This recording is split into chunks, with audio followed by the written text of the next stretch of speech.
Chapter 199. Chapter 199. Picking up her wallet with no other choice, Tang Yun decided to lay her cards on the table with Lin Yi. She needed to make things clear to Lin Yi, otherwise Lin Yi wouldn't show up at her house all the time. If Lin Yi was just playing around, then she'd tell him to stay away from her and stop bothering her. If he was serious, then Tang Yun had a deadline, and that was after the college entrance exams. First, she could focus on studying for the exams and not let these things affect her grades. Second, it was a test for Lin Yi. If he was just playing around, then he wouldn't have that much patience. He'd have fallen in love with someone else a few months after the college entrance exams. If Lin Yi really wanted to wait until after her college entrance exams, then she could give him a chance. College was a paradise for love. Tang Yun was a good girl, but she still yearned for a romantic relationship. Lin Yi didn't expect Tang Yun to say something like this. Was it rejection or acceptance? Rejection or acceptance? Lin Yi wanted to say something, but Tang Yun had already turned around and walked towards Kang Xiaobo. Lin Yi quickly chased after her. Tang Yun had returned to her usual calmness, as if she hadn't said anything. Tang Yun was still the same Tang Yun from before, but there was a hint of shyness in her eyes, making her look even more beautiful. It made Lin Yi's heart beat faster. He came to the payment window and saw Kang Xiaobo standing there in a daze with the bill in his hand. Lin Yi asked, "Xiaobo, are you done with the procedures?" "Boss, the deposit is 10,000. I don't have enough." Kang Xiaobo was a little embarrassed. He was the one who rushed over with the bill, but he didn't have the money. "Oh." Lin Yi paused and looked at Tang Yun. "Isn't Xiaofan's mother here?" "Xiaofan's family isn't much better off than mine. We've spent quite a lot of money on Xiaofan's medical bills, and we're still in debt. We don't have any extra money left." Tang Yun sighed. "Are you willing to pay for it first? I promise Xiaofan's family will return it to you in the future." "Me?" Lin Yi wasn't a busybody. Lin Yi never cared about people who had nothing to do with him. However, Xiaofan was different. No matter what, she was someone that Kang Xiaobo was interested in. Lin Yi would naturally help her if he could. However, Lin Yi didn't bring the credit card that Faubert gave him. He didn't spend much money, so he just threw the card in the drawer at home. Other than the 1,000 kuai he got from Sun Jingyi, he had Chuntian's wallet. Lin Yi first gave the 1,000 kuai to Kang Xiaobo, and then opened Chuntian's wallet. There were about 3,000 to 5,000 RMB in the wallet, and the rest were all USD. However, the denominations were quite large. There were 500 and 1,000 USD. This kind of USD was no longer in the market, but it wasn't voided. However, it was kept as a collectible because the price of a single USD had exceeded its denomination. No one would spend it with USD. Chuntian obviously didn't put so much USD in his wallet for spending, but to show off. Lin Yi had seen a few of these people before, and he could see that House Wu was quite powerful. Lin Yi passed all the RMB to Kang Xiaobo. "Can you ask USD?" Kang Xiaobo gratefully took the money from Lin Yi and ran to the counter. "Can I ask if USD is fine?" "Yes, but you can only pay the deposit, not the settlement." "You must pay with RMB," the worker said. "Okay, thank you." Kang Xiaobo let out a sigh of relief and ran to Lin Yi. "Boss, USD is fine too, but you can only pay the deposit, not the settlement." "Okay, go pay it then." Lin Yi handed all the $100 bills he had in his wallet to Xiaobo. As for the $500 and $1,000 bills, the cashier wouldn't be able to recognize them. They'd probably think it was fake. "I didn't know that you were so rich. You even have USD." Tang Yun looked at Lin Yi mockingly. Didn't he admit that he was a young master? If he wasn't a young master, how could he have so much money? "Oh, you mean this wallet?" "I picked it up," Lin Yi shrugged. "Picked it up?" Tang Yun paused and got angry. Did he think she was an idiot? Where did he pick it up? Why couldn't she pick it up? "Look at the ID if you don't believe me." Lin Yi took out Chintian's ID and waved it in front of Tang Yun. "Ah." Tang Yun's eyes widened in disbelief. This wallet really didn't belong to Lin Yi? He really picked it up? "You really picked it up? Then, you still dare to spend the money in there?" "Weren't you the one who told me to pay first?" Lin Yi said as he stuffed his ID back into his pocket. Tang Yun didn't know what to say. How worried would he be if you didn't give it to the owner? The owner doesn't need to be worried," Lin Yi smiled. "He gave it to me. Wu Chintian would be worried." If he was worried, then let him be. Linny wasn't afraid of Chintian at all. At the end of the day, Chintian could only suffer in silence. Chapter 200. Chapter 200. Fawn's illness. When he arrived at room 6, he saw Song Huiping and Lu Xinwen sitting on the innermost bed. It was a 4-person room, and the other 3 beds had patients on them as well. Kong Xiaobo didn't care about Huiping's weird stare. He rushed over and let out a sigh of relief when he saw Lan Fan on the bed. He knew from the doctor that Lan Fan was fine, but he didn't see it with his own eyes, so he was still worried. Yun Yun, you're here. Lu Xinwen saw Tang Yun and quickly greeted her. Her eyes stopped on Lin Yi, who was beside Tang Yun, and a hint of playfulness appeared in her eyes. In 1-1, how's Fan? Tang Yun felt a little uncomfortable being stared at by Xinwen. She moved to the side, putting some distance between them. Xiaofan is fine, but the doctor said that her body is too weak. She needs to be hospitalized for observation, so she needs to pay a deposit of 10,000 yuan. Lu Xinwen walked over and lowered her voice. But you and I both know about Xiaofan's family situation. Can we help her? I'll let Linny pay for it first. Tang Yun felt uncomfortable after saying that. Lu Xinwen had misunderstood her relationship with Lin Yi, and now that she said that, didn't it prove that she was related to Lin Yi? Otherwise, why would he pay 10,000 yuan for Fawn? Lin Yi. Lu Xinwen looked at Lin Yi, surprised. Yun Yun, you and him. It's not what you think. I've already told him everything. I'll talk to you when I have time. Let's take a look at Fun first. Tang Yun whispered. Oh. Lu Xinwen didn't believe Tang Yun's words. From Tang Yun's behavior, it seemed like she was in love. Didn't she see Fawn's lesson? Was she going to follow after her? It seemed like he could only watch Tang Yun closely from the sidelines. He didn't want her to fall into Lin Yi's trap. Kong Xiaobo rushed to Xiao Fan's bed without thinking too much. At that time, he just wanted to take a look at Xiao Fan, but after rushing over, he didn't know what to do next. He wanted to touch Xiao Fan's forehead, but he didn't dare to. Student, you are? Song Huiping had never seen Kong Xiaobo before. She was a little confused by her daughter's savior's sudden appearance today. Auntie, my name is Kong Xiaobo. Kong Xiaobo awkwardly introduced himself. I'm Tang Yun and Lu Xinwen's classmate. Oh. Thank you so much for today. If it wasn't for you, Xiaofan still wouldn't know. Song Huiping remembered the dangerous situation and couldn't help but cry. This child has a hard life. Auntie, don't be emotional. Isn't Xiaofan fine now? Kong Xiaobo didn't know what to do seeing Song Huiping cry. He quickly comforted her. Auntie, it's all in the past. Don't be sad. Yeah, it's all in the past. Huiping nodded and stood up. Young man, Tang Yun, Lu Xinwen, you guys help me take care of Fawn. I need to go back and collect money. The doctor said that I need to pay 10,000 kuai for her. Auntie, it's fine. I've already paid. Kong Xiaobo quickly said and passed the bill to Song Huiping. Song Huiping was surprised. She took the bill and saw that it was 6,000 RMB and 1,000 USD as a deposit. No matter how dumb Song Huiping was, she felt that something was wrong. Not only had Xiaobo saved her daughter, but he'd even gone through all that trouble and put down the deposit. Huiping wouldn't believe it if Xiaobo said that it was all out of kindness. Child, you. Song Huiping's hands trembled as she looked at the bill. So much money, what are you? Kong Xiaobo was embarrassed by Huiping's gaze and quickly explained, Auntie, my boss paid for it first. Your boss?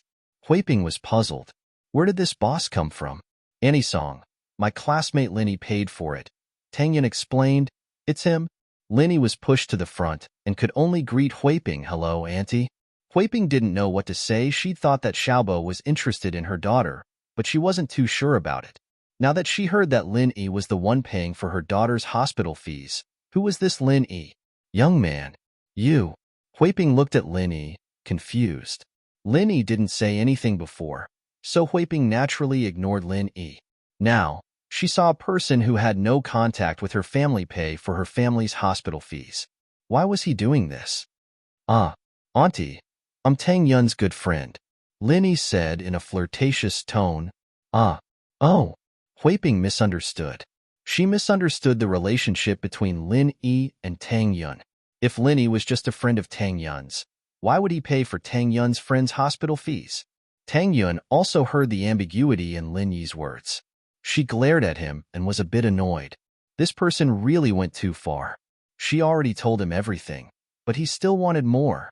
However, Tang Yun couldn't explain in this situation.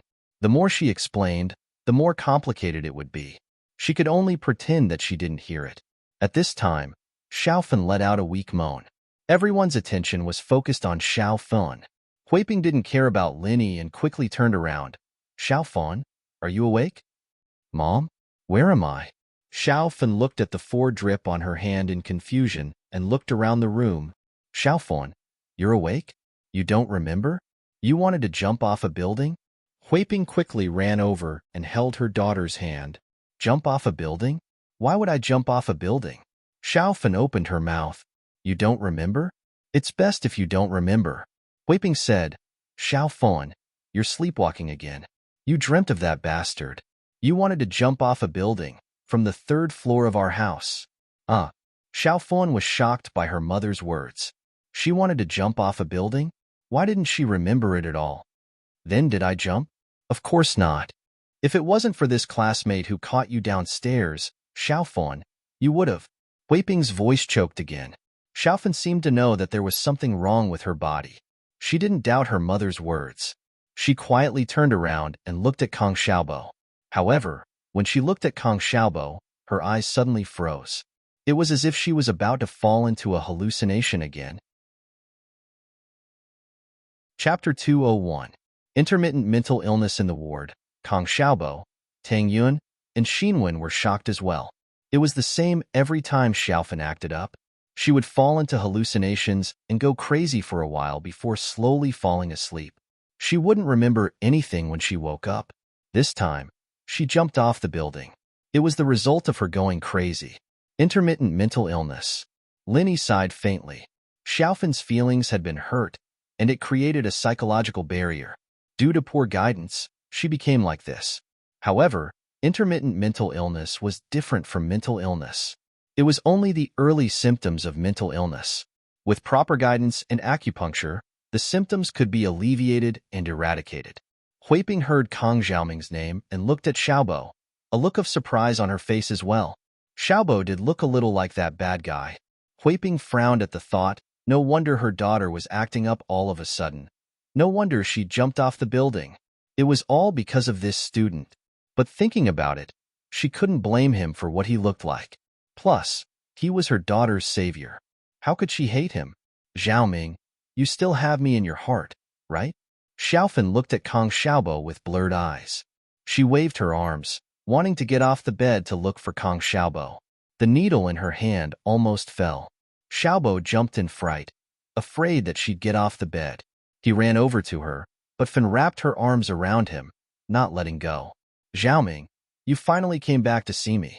You won't leave this time, right? You'll treat me well for the rest of your life, right? Xiaofan hugged Kang Xiaobo and said, I. Kang Xiaobo was awkward. This was the scene he was looking forward to. Kang Xiaobo thought that it was just a fantasy when he held Xiaofan in his arms. But now that his fantasy had become reality, he couldn't feel happy at all. Because of Xiaofan's illness, and also because Xiaofan was thinking about another man. Although Xiaofan was hugging him, Kang Xiaobo, he was another man. Kang Mingming's substitute. Kang Xiaobo wanted to let go of Xiaofan. This kind of hug made Kang Xiaobo feel uncomfortable. He didn't want this kind of hug. He wanted a sincere hug from Xiaofan when she's awake. Annie's song. Kang Xiaobo looked up at Huiping. I'm sorry, classmate, Huiping said helplessly. Wait for me, I'll call the doctor. The only thing Huiping could do was call the doctor. She had no other choice. Wait, Lin Yi sighed slightly. Since this matter happened to him, and it was related to Kang Xiaobo, then Lin Yi really couldn't ignore it. The hospital could only use electric shocks or injections to calm Xiaofan down, but no matter which method it would be harmful to the body, especially since Xiaofan's body was extremely weak right now. If they injected drugs or made her fall into a coma, her body would become even weaker. Lin Yi didn't wait for Huiping to reply and quickly walked to Xiaofan's side. He looked at the drip in her hand and saw that the needle was rolling. He pulled it out without hesitation and turned off the drip. Then, he used the needle to quickly pierce into Xiao Fan's Higu, Jinshu, Shenmin, Baihui, Daling, and other acupuncture points. Xiao Fan slowly calmed down and let go of Kang Xiaobo. Then, she quietly fell back onto the bed. Hui Ping saw that Lin Yi was using needles to pierce her daughter. She wanted to stop him, but Lin Yi's movements were too fast. He was done before she could stop him. In the ward, Tang Yun, Lu Xinwen, and Kang Xiaobo looked at Lin Yi in shock. They didn't know what he was doing. Boss you. Kang Xiaobo subconsciously chose to believe Lin Yi. Although he cared about Xiao Fan, his instinct told him that Lin Yi would never harm Xiao Fan. So, he felt that Lin Yi was doing this for a reason. It's just simple acupuncture. Lin Yi shrugged. She will temporarily calm down and fall asleep. When she wakes up, she will be back to normal. Acupuncture? Kang Xiaobo looked at Lin Yi in disbelief. Boss, you know acupuncture? Not only Kang Xiaobo, but Tang Yun and Lu Xinwen also looked at Lin Yi in surprise. He knew acupuncture? Hui Ping went to check her daughter's breathing. She was relieved when she realized that there was no problem. Lin Yi used such a simple method to calm her daughter down. It saved her the trouble of calling a doctor. Not only did it save her medical fees, but her daughter didn't have to suffer any pain. Tang Yun felt that she couldn't understand the man in front of her anymore. He was a rich young master, but he didn't seem to be one. However, he was more domineering than those rich young masters. He wouldn't hold back when dealing with people. However, he knew the recipe for barbecue. It wasn't something that could be made easily. Lin Yi wrote it down in just one lesson. This wasn't the big deal. Today, when Lan Fan jumped off the building, no one noticed Lin Yi, but Tang Yun did. Was he the one who helped Kang Xiaobo catch Lan Fan? Lin Yi showed his amazing acupuncture skills before she could dispel her suspicions. Tang Yun couldn't help but reevaluate Lin Yi. He was different from the rich young masters Xiao Fan knew. So what if he was different? Tang Yun thought to herself. Even if he was different, she wouldn't be friends with him. Her first priority was to face the exams. She couldn't be distracted by this. Humph! Little Tang Yun reminded herself that this was just his appearance. Don't be fooled by him. Don't ever. However, the commotion in the room still alerted the doctors. The family members of the patients in the same room went to find the doctors. A doctor ran over. What happened to the patient in bed for? It's fine, doctor. Sorry for troubling you. She's fine now. Hui Ping stood up and explained when she saw the doctor. Is everything all right? The doctor was stunned. Didn't they say that the patient on the fourth bed had a mental illness and was going crazy? This student used acupuncture to make my daughter fall asleep, Hui Ping explained, afraid that the doctor wouldn't believe her. Lin Yi couldn't help but groan inwardly. It would have been fine if she didn't explain. Now that she did, things would be troublesome. As expected, the doctor's expression changed immediately. Acupuncture? How do you do it? How can you mess around in the hospital? What if someone dies? I'm not messing around. He just used the needle of the drip, Hui Ping said carefully, shocked. Chapter 202. Chapter 202.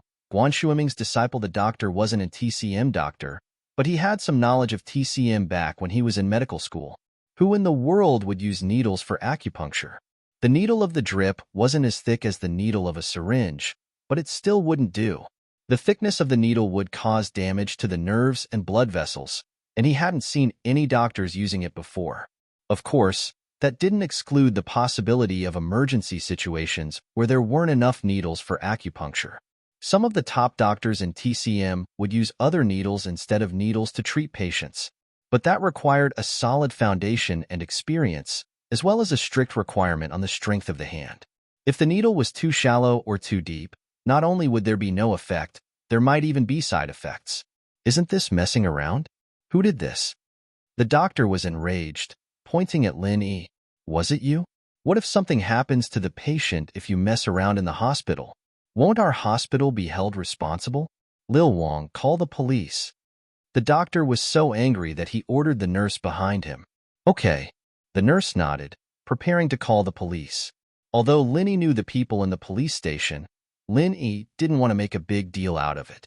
Moreover, judging from Kong Xiaobo's current state, he might need help with Xiaofan's treatment in the future. So, Lin Yi had no choice but to tell the doctor once and for all. I'm not messing around. I'm Guan Xueming's disciple. Who's Guan Xueming? What? The top doctor in TCM, Guan Xueming? The doctor immediately realized who Guan Xueming was. He looked at Lin Yi in disbelief. He was also a graduate of Songshan Medical University, so he naturally knew of Xueming, a leading figure in the Chinese medicine world. Back then, whether it was Chinese medicine or Western medicine, all of them were proud to be able to listen to Xueming's lecture. If this person was really Guan Xueming's disciple, then it wouldn't be strange for him to use needles like that. Special circumstances were special. Lin Yi nodded. If you don't believe me, I can call him. The doctor saw Lin Yi's solemn expression, and he didn't seem to be lying. He also checked Lan Fan's condition, and there was nothing serious. She was just unconscious, so he somewhat believed Lin Yi's words. Are you really Miracle Dr. Guan's disciple? The doctor asked. I'll make a call. With that, he pulled out his phone and dialed in the number Xueming had left for him. In order to interfere with Xiao Fan's treatment in the future, Lin Yi could only bring out Guan Xueming. Xueming had just finished when the phone on the table rang. Xueming furrowed his brows. He'd already strictly told his friends when to pick up the phone, and no matter if they were seeking treatment from him or from the medical world, they were all forbidden from calling between 9 and 11 in the morning. This was Xueming's treatment time. Although Guan Xueming was a little angry, he still picked up the phone after all. Hello? I'm Guan Xueming. Xueming's tone was a little unfriendly. Grandpa Guan, I'm Lin Yi. Lin Yi paused when he heard Xueming's tone. Ah, it's Mr. Lin. Xueming was a little excited when he heard Lin Yi's voice. He'd learned a lot from Lin Yi's last visit, and he'd been thinking about the prescriptions and cases Lin Yi had given him. It felt like he was suddenly enlightened. Xueming wasn't sure how to invite Lin Yi for a second visit when Lin Yi took the initiative to call. Xueming was pleasantly surprised. Grandpa Guan, I'm at Songshan's First People's Hospital, and I need to help a patient with acupuncture. I said I'm your disciple, but the doctors here don't believe me. Please prove it for me, Lin Yi said. Disciple? Xueming was surprised. I can't do that. I'm more like your disciple. Xueming wasn't the kind of person who would take advantage of his seniority. If Lin Yi was better than him, then he was better. Therefore, Xueming didn't dare to call himself Lin Yi's teacher. All right, I'll pass the phone to the doctor here. Lin Yi didn't explain further. He believed that Xueming would understand. After Lin Yi finished speaking, he passed the phone to the doctor in the ward. The doctor quickly took the phone in fear and looked at the number on the screen. It was indeed Xueming's home phone. Every medical student knew about Xueming's home phone. It wasn't a secret since it was recorded in the school's contact handbook. After confirming that it was Xueming, the doctor said carefully, Professor Guan, I'm Wang Ligua from Songshan's First People's Hospital. I graduated in 2003, and I'm your student. Wang Ligua didn't care whether Xueming remembered him or not. He graduated from Songshan Medical College and listened to Xueming's class. This honor was enough to make others jealous. Oh, little Wang, Lin Yi's knowledge in Chinese medicine is no less than mine. If he has any suggestions, just listen to him. Xueming was a practical person. He didn't want to become Lin Yi's teacher for no reason. Therefore, he could only give a vague hint. Don't worry, Professor Guan. Wang Ligua was shocked. It seemed like Lin Yi had already graduated. To receive such praise from Xueming. After hanging up the phone, Wang Ligua's attitude immediately changed. I'm sorry, Mr. Lin. I didn't know you were Professor Guan's disciple. I offended you just now. It's fine. Lin Yi waved his hand. It was an emergency. I had no choice. I'll leave the rest of the treatment to you. No problem, Mr. Lin. Don't worry. I'll follow up personally. With this relationship, Wang Ligua would naturally pay more attention to Lan Fan's condition. Song Huiping thought that her words caused trouble for Lin Yi. She didn't know how to explain herself. She didn't expect that one call from Lin Yi would change Dr. Wang's attitude and make him even more respectful. Of course, the most surprised person was Tang Yun.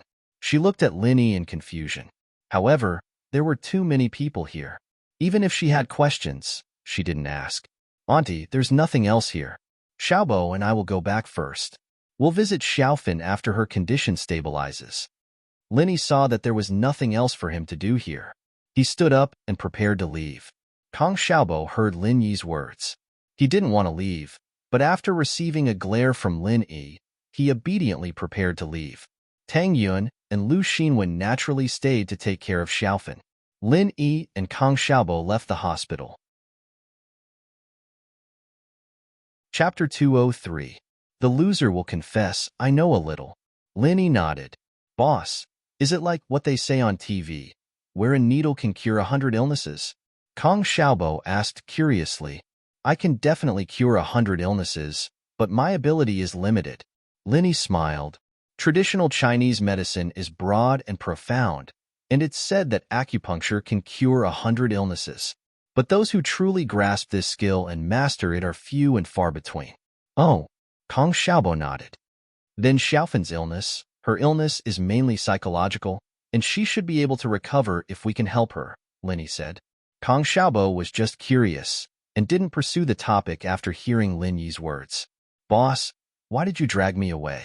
I wanted to wait for Xiaofan to wake up. Can't you see that her emotions are unstable? She thinks of Kong Mingming whenever she sees you? Lin Yi said. Do you want her to act up when she wakes up? Kong Xiaobo froze. Why didn't he think of that? Indeed, Xiaofan went crazy twice because she saw him. The first time was when she suddenly jumped off the building, and the second time was in the hospital room. If it wasn't for him, she wouldn't be like that. We'll come back after she stabilizes, Lin Yi said. Oh, then where are we going now? Are we going back for barbecue? Kong Xiaobo asked. What's there to eat? Tang Yun is in the hospital, and you still have the nerve to go back? Lin Yi smiled bitterly. We'll talk about it next time. That's true, but it's not like we didn't gain anything today.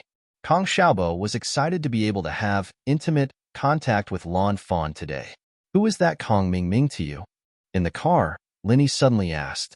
Previously, when Lu Xinwen mentioned the name Kong Mingming, Lin Yi noticed that Kong Xiaobo's expression was a bit abnormal. This person looked similar to Kong Xiaobo, and they both had the surname Kong, so it was not difficult to infer that they should be related. Boss, Xiaobo clenched his fist. I won't lie to you, he's the one I told you about, the grandson of my eldest grandpa, my second cousin, just as I expected. Lin Yi nodded. Xiaobo, what do you think?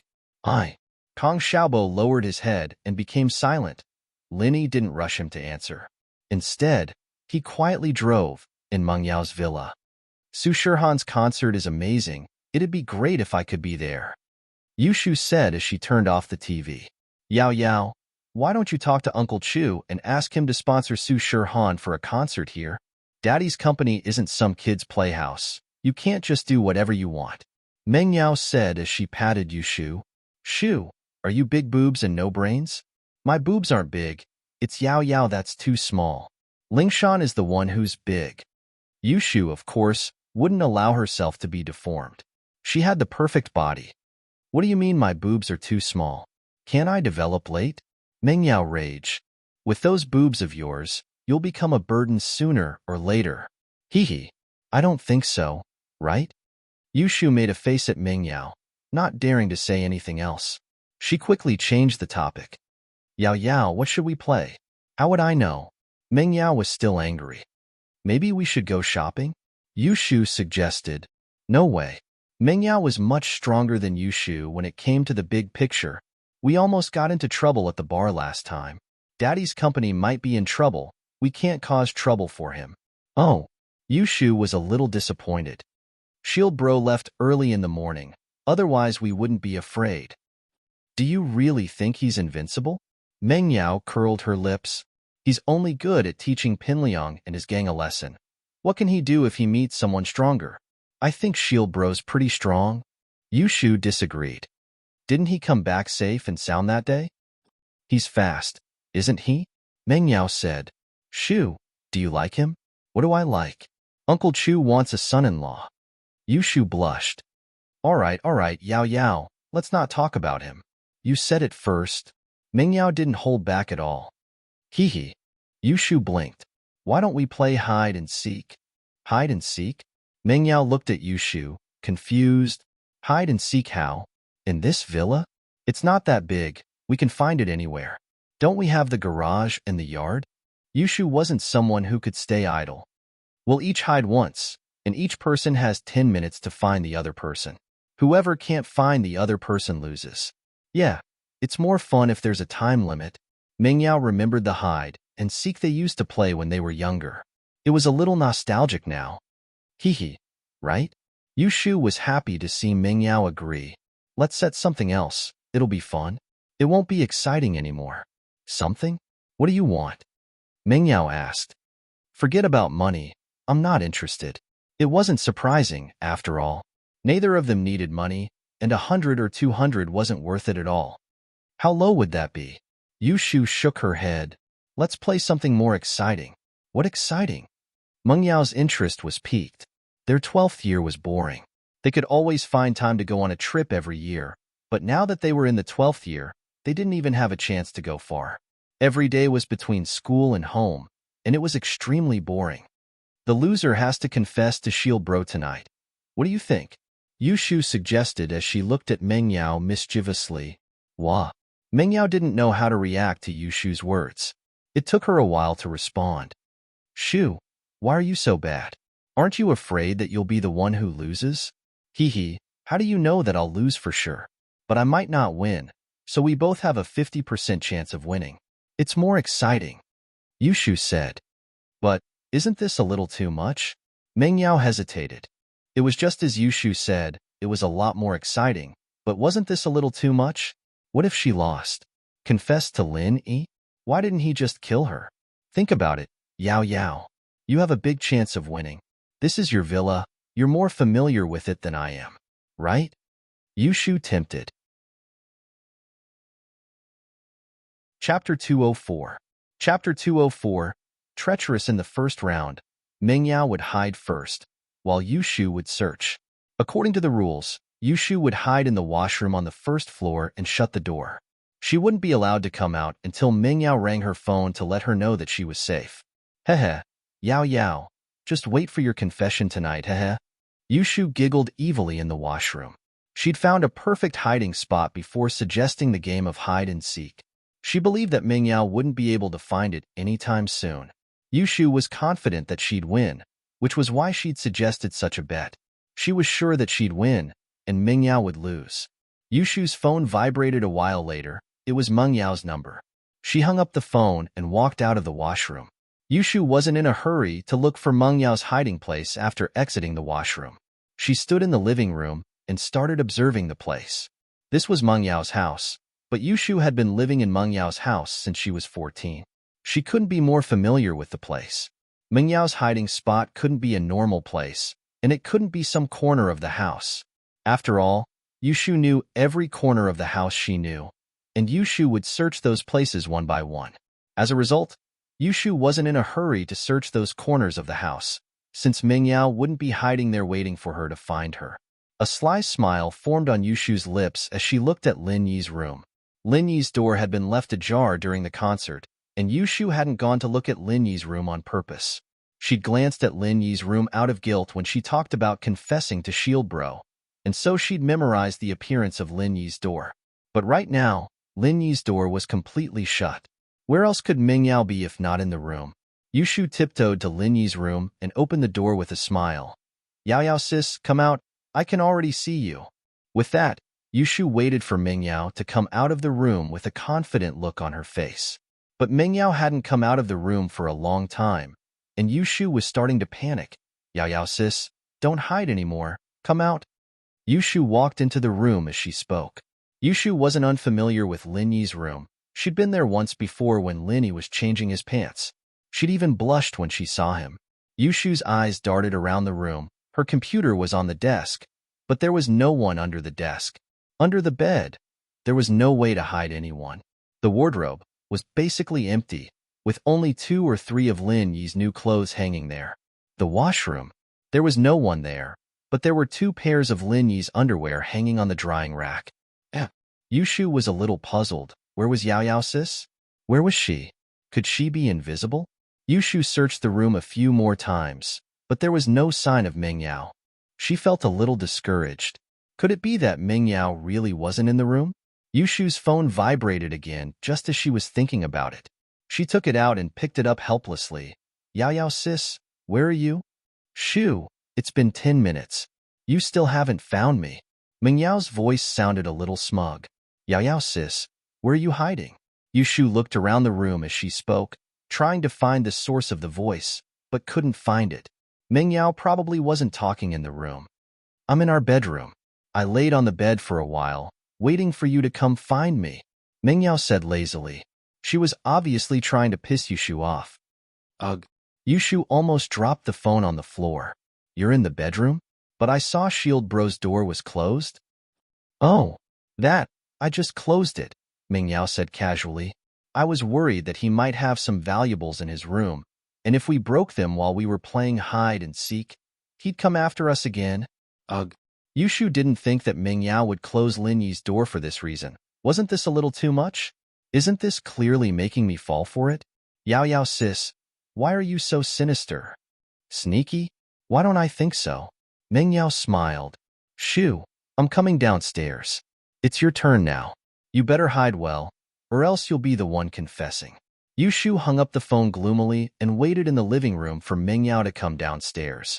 After a while, Ming Yao came downstairs. Yushu gritted her teeth when she saw that Ming Yao was indeed upstairs. Yao Yao sis, it's my turn.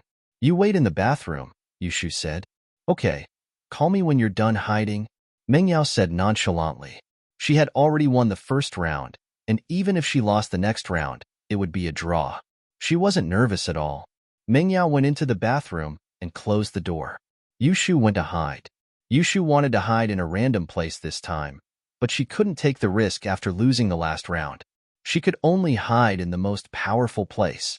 After Yushu saw that Ming Yao had closed the bathroom door, she tiptoed out of the villa and came to the villa's yard. In the backyard of the villa, there was an independent storage room. It was surrounded by a fence, and it was usually locked. Since Ming Yao lived by herself, she didn't have any junk around.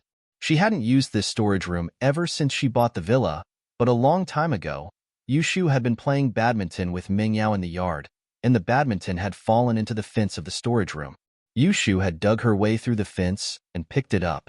This was a unique hiding place.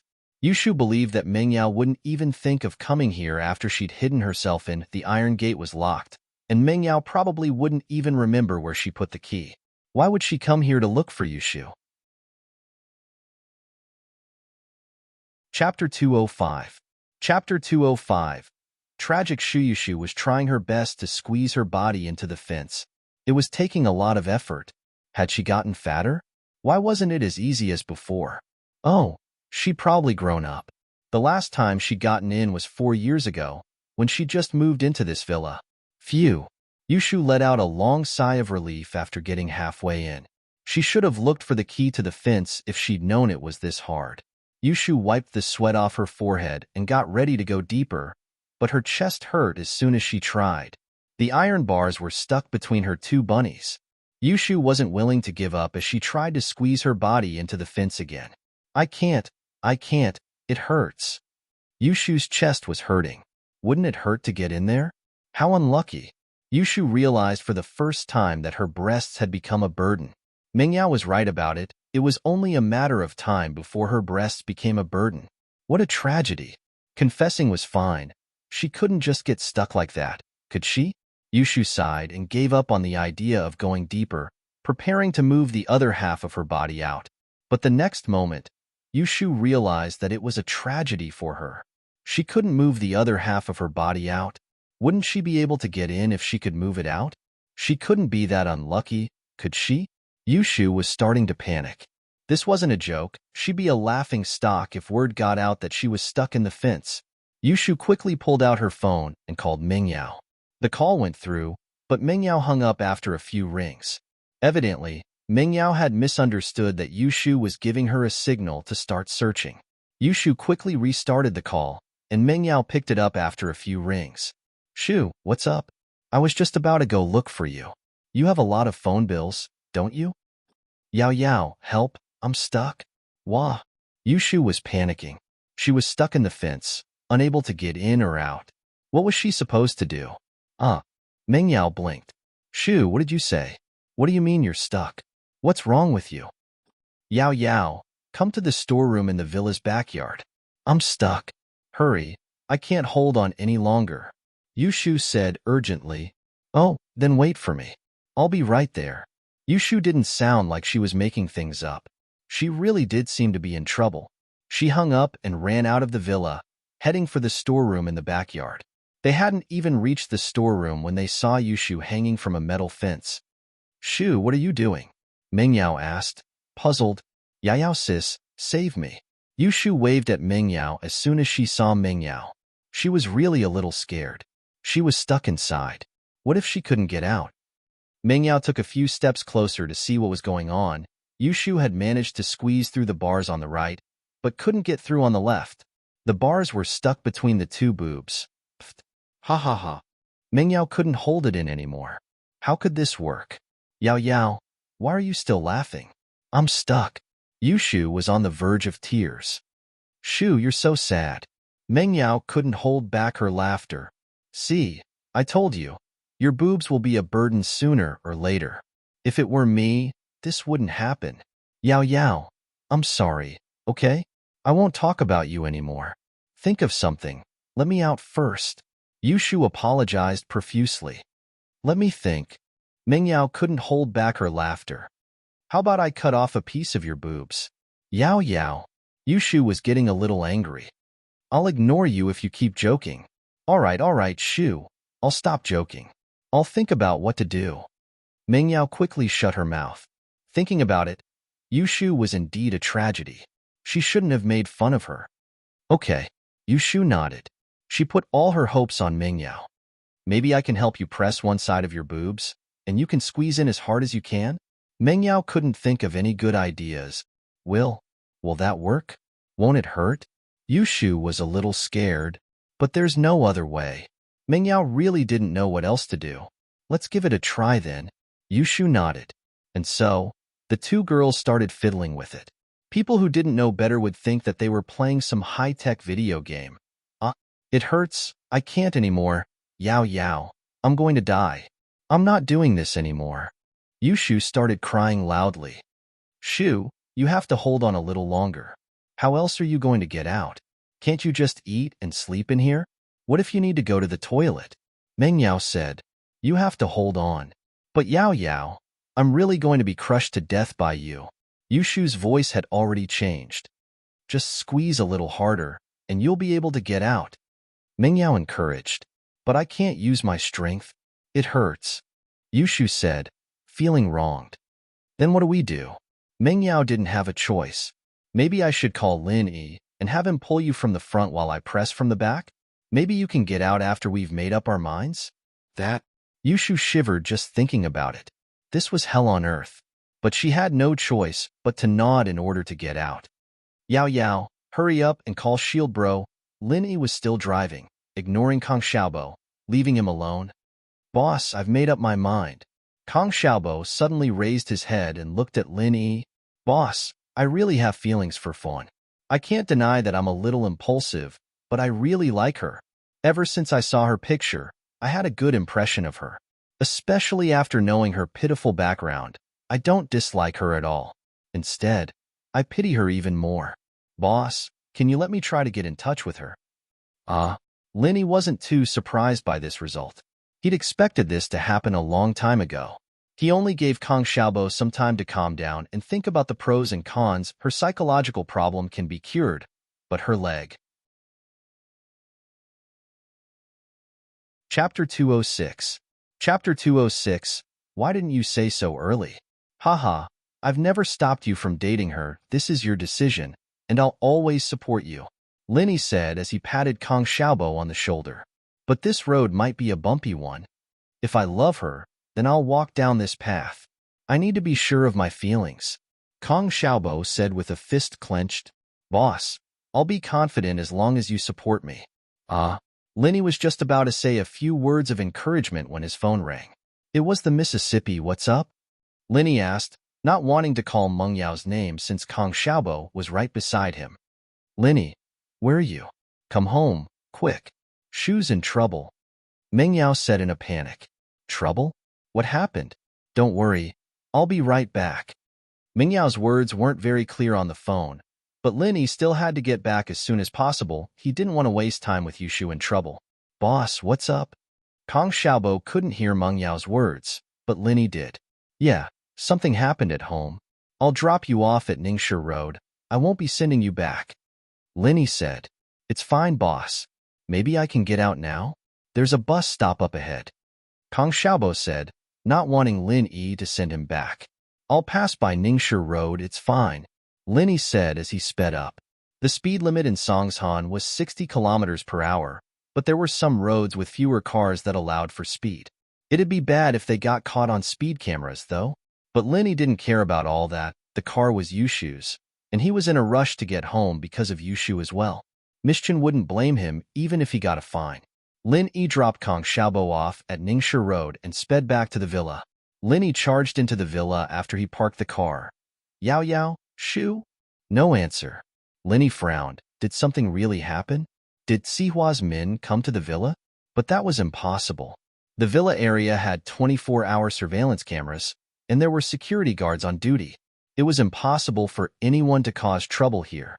General Weiwu, where's Yao Yao? Linny suddenly saw General Weiwu at the staircase, so he didn't care if it could understand him or not, and asked casually. General Weiwu raised its head and looked at Linny before lowering its head again, not saying a word. Fuck, you stupid dog, I'm talking to you. Lin Yi kicked General Weiwu, panicking. Woof! General Weiwu barked and ran out of the villa with Lin Yi towards the backyard. Lin Yi followed behind General Weiwu, confused. He didn't know if it knew where Meng Yao was, or if it was just running around blindly. But when he reached the backyard, Lin Yi saw Meng Yao and Yushu standing there, perfectly fine. What happened? Did these two girls have nothing better to do, so they decided to play with him? You guys. Lin Yi was just about to ask what was going on when he realized something was wrong. Half of Yushu's body was stuck in the fence, and the other half was stuck outside. What kind of position was this? Lin Yi, come quick. Shu's stuck. She can't get out. She can't get in. She can't get out. What should we do? Meng Yao waved at Lin Yi anxiously. Ugh. Lin Yi was a little confused. Shu, why are you in there? I'm playing hide and seek with Yao Yao. I wanted to hide in there, but I ended up like this halfway through. Shield bro, help? Yushu wasn't as worried after seeing Lin Yi, but she still wanted to get out as soon as possible. Hide and seek? Pfft. Ha ha ha. Lin Yi couldn't help but laugh. He scratched his head awkwardly when he saw Yushu's murderous gaze. I'm far from help. I won't die even if I'm stuck in there. I won't die, but I can't be stuck either. Yushu panicked. Yao Yao, tell Shield bro your idea. See if you can get me out. Oh, okay. Meng Yao nodded and turned to Lin Yi. You climb over the fence and pull Shu's hand over there. I'll press down on her. There. See if I can get her over there. Meng Yao was too embarrassed to say boobs or boobs in Lin Yi's presence, so she could only use there. Lin Yi flipped over the fence in no time. I'll hold her now? Yeah. I'll count to 3, and you pull. Meng Yao nodded. Okay. Lin Yi pulled Yushu's hand. Ready. 1, 2, 3. Meng Yao pressed down on Yushu as Lin Yi pulled. Yushu was on the verge of tears. It hurts so much. I can't take it anymore. Let go of me. I'm not going out. Meng Yao quickly let go, and Lin Yi didn't dare pull as well. You two are trying to kill me. Woo. Yushu covered her chest with her hands, tears coming out of her eyes. Lin Yi, think of something. What should we do? Meng Yao really didn't know what to do. Maybe we should call the police? Don't. Yao Yao. If that woman Lingshan saw me like this, she'd laugh herself to death. Yushu shook her head, dissatisfied. But you can't just be stuck like this. Meng Yao said. I can get her out. Lin Yi interrupted. You? You can? Meng Yao blinked. Why didn't you say so earlier? What are you waiting for? But you didn't let me say anything just now. I was just doing what you told me to do. I thought you had some good idea. Lin Yi said, putting on a bitter face. You. Meng Yao was pissed off. Lin Yi, hurry up and think of something. Lin Yi, naturally, was just playing along with Meng Yao's antics, trying to tease Miss Chen a little, letting her know how powerful he was. so she wouldn't have to hang a toilet paper on the side to blackmail him all the time. Lin Yi smiled faintly as he reached his hand out, almost touching Yushu's chest. Hey, shield bro, what are you doing? Yushu jumped, startled. Was Lin Yi trying to take advantage of her? Getting you out. Lin Yi didn't bother with her. He reached his hands out and grabbed the 2 bars on Yushu's chest and back, one on the left and one on the right. The one on the back was fine, but the one in front of her chest made contact with Yushu's chest. Chapter 207. Heibao escapes. It wasn't that Lin Yi didn't want to take advantage of her, but he didn't dare. The miss was right there, watching him. Flirting with her best friend? Lin Yi wasn't that reckless. However, this feeling was really not bad. Just touching the wrist was already very impressive. Lin Yi chuckled dryly at Yushu's murderous glare, deciding not to take advantage of her anymore. He exerted some force with his hands, and the bars were pulled apart. Done, Lin Yi said as he let go, standing to the side. Yushu tried it out and got through the bars easily. That easy? It's that simple. Lin Yi nodded. That easy? Why did you pull me? Yushu panicked. My chest. It hurts. Ahem. Shoo. Mengyao glared at Yushu. Watch your mouth. Yushu blushed a little but didn't care. Shield bro, did you do it on purpose? Yao Yao made me do it, Lin Yi said innocently. I thought her method was the best. Lin Yi, stop trying to drive a wedge between us. Mengyao wasn't happy about it. What do you mean my method is the best? I know you can pull the bars open. Huh? Lin Yi smiled. If there's nothing else, I'll put the bars back to normal. Don't go through them next time, but you should be fine if you do it, Yao Yao. With that, Lin Yi restored the 2 bars back to their original state. Lin Yi, what do you mean? Are you saying that my chest is small? Mengyao exploded at Lin Yi's words. I didn't say that. Lin Yi sweated. He just said something random, and Mengyao was reacting like that. I'll be going if there's nothing else. Come back here. Mengyao was pissed when she saw Lin Yi running away. Yao Yao, there's a benefit to having a small chest. You won't get stuck. Yushu said weakly as she looked at the enraged Mengyao. Shoo! Mengyao's face darkened as she glared at her. How could you persuade someone like that? Stuck? There are so many big-breasted girls here, but I don't see any of them getting stuck. Only an idiot like you can get stuck. Yao Yao, don't be angry. Pinliang likes you no matter how big or small your chest is, Yushu said seriously. Shu, did you do it on purpose? What does that have to do with me? Mengyao was going crazy. You're right, as long as Shield Bro likes it. Yushu nodded. Mengyao was speechless. She couldn't be bothered to get angry with Yushu anymore. Her best friend was going to die sooner or later. Mengyao rolled her eyes as she remembered something. Shu, you lost in hide and seek, didn't you? Yushu was reminded by Mengyao, and her vision darkened as she remembered the wager. What did it mean to get caught in one's own trap? Yushu hated herself for talking so fast. Why did she have to play with a wager all of a sudden? Yao Yao sis, I'm stuck here. Otherwise, you wouldn't be able to find me, Yushu argued. Nonsense. I could find you even if you weren't stuck, Mengyao said. Shu, you can't go back on your words. Otherwise, I won't play with you anymore. Oh. Yushu was a little discouraged by Mengyao's threat. All right, I'll go. When? Mengyao knew how weird Yushu was. If she didn't tell her the time, she'd probably drag it out. Dinner. Dinner time? Yushu wanted to prepare. Yao Yao, you have to give me time to prepare. All right, dinner time then. Mengyao nodded. You can't go back on your words. Got it, Yao Yao. Yushu's face was bitter. But what if Shield Bro takes it seriously? That's not good. If he takes it seriously, you'll marry him. You seem to like him. Mengyao curled her lips. She didn't know why, but she didn't feel comfortable. Wah, then if I marry him, you'll marry him too? Yushu acted like she didn't understand. Yao Yao, you're so cunning. You like Shield Bro, but you're using me as the vanguard. Shu, what kind of nonsense are you talking about? Who likes him? Mengyao covered Yushu's mouth. She wouldn't let Lin Yi hear her, would she? How embarrassing. She didn't know what Shu was thinking. She used to make a joke when she was young, and she always took it seriously. She wasn't an idiot. Why would she like to be a mistress? Hee hee. Yushu smiled without saying anything. I won't say anything. Yao Yao, you'll cover my mouth again if I do. Himph. I'm telling you, you're not allowed to tell him in advance. I'll be watching you. Mengyao was getting pissed. She wasn't giving Yushu any leeway at all. That was indeed what Yushu was planning to do.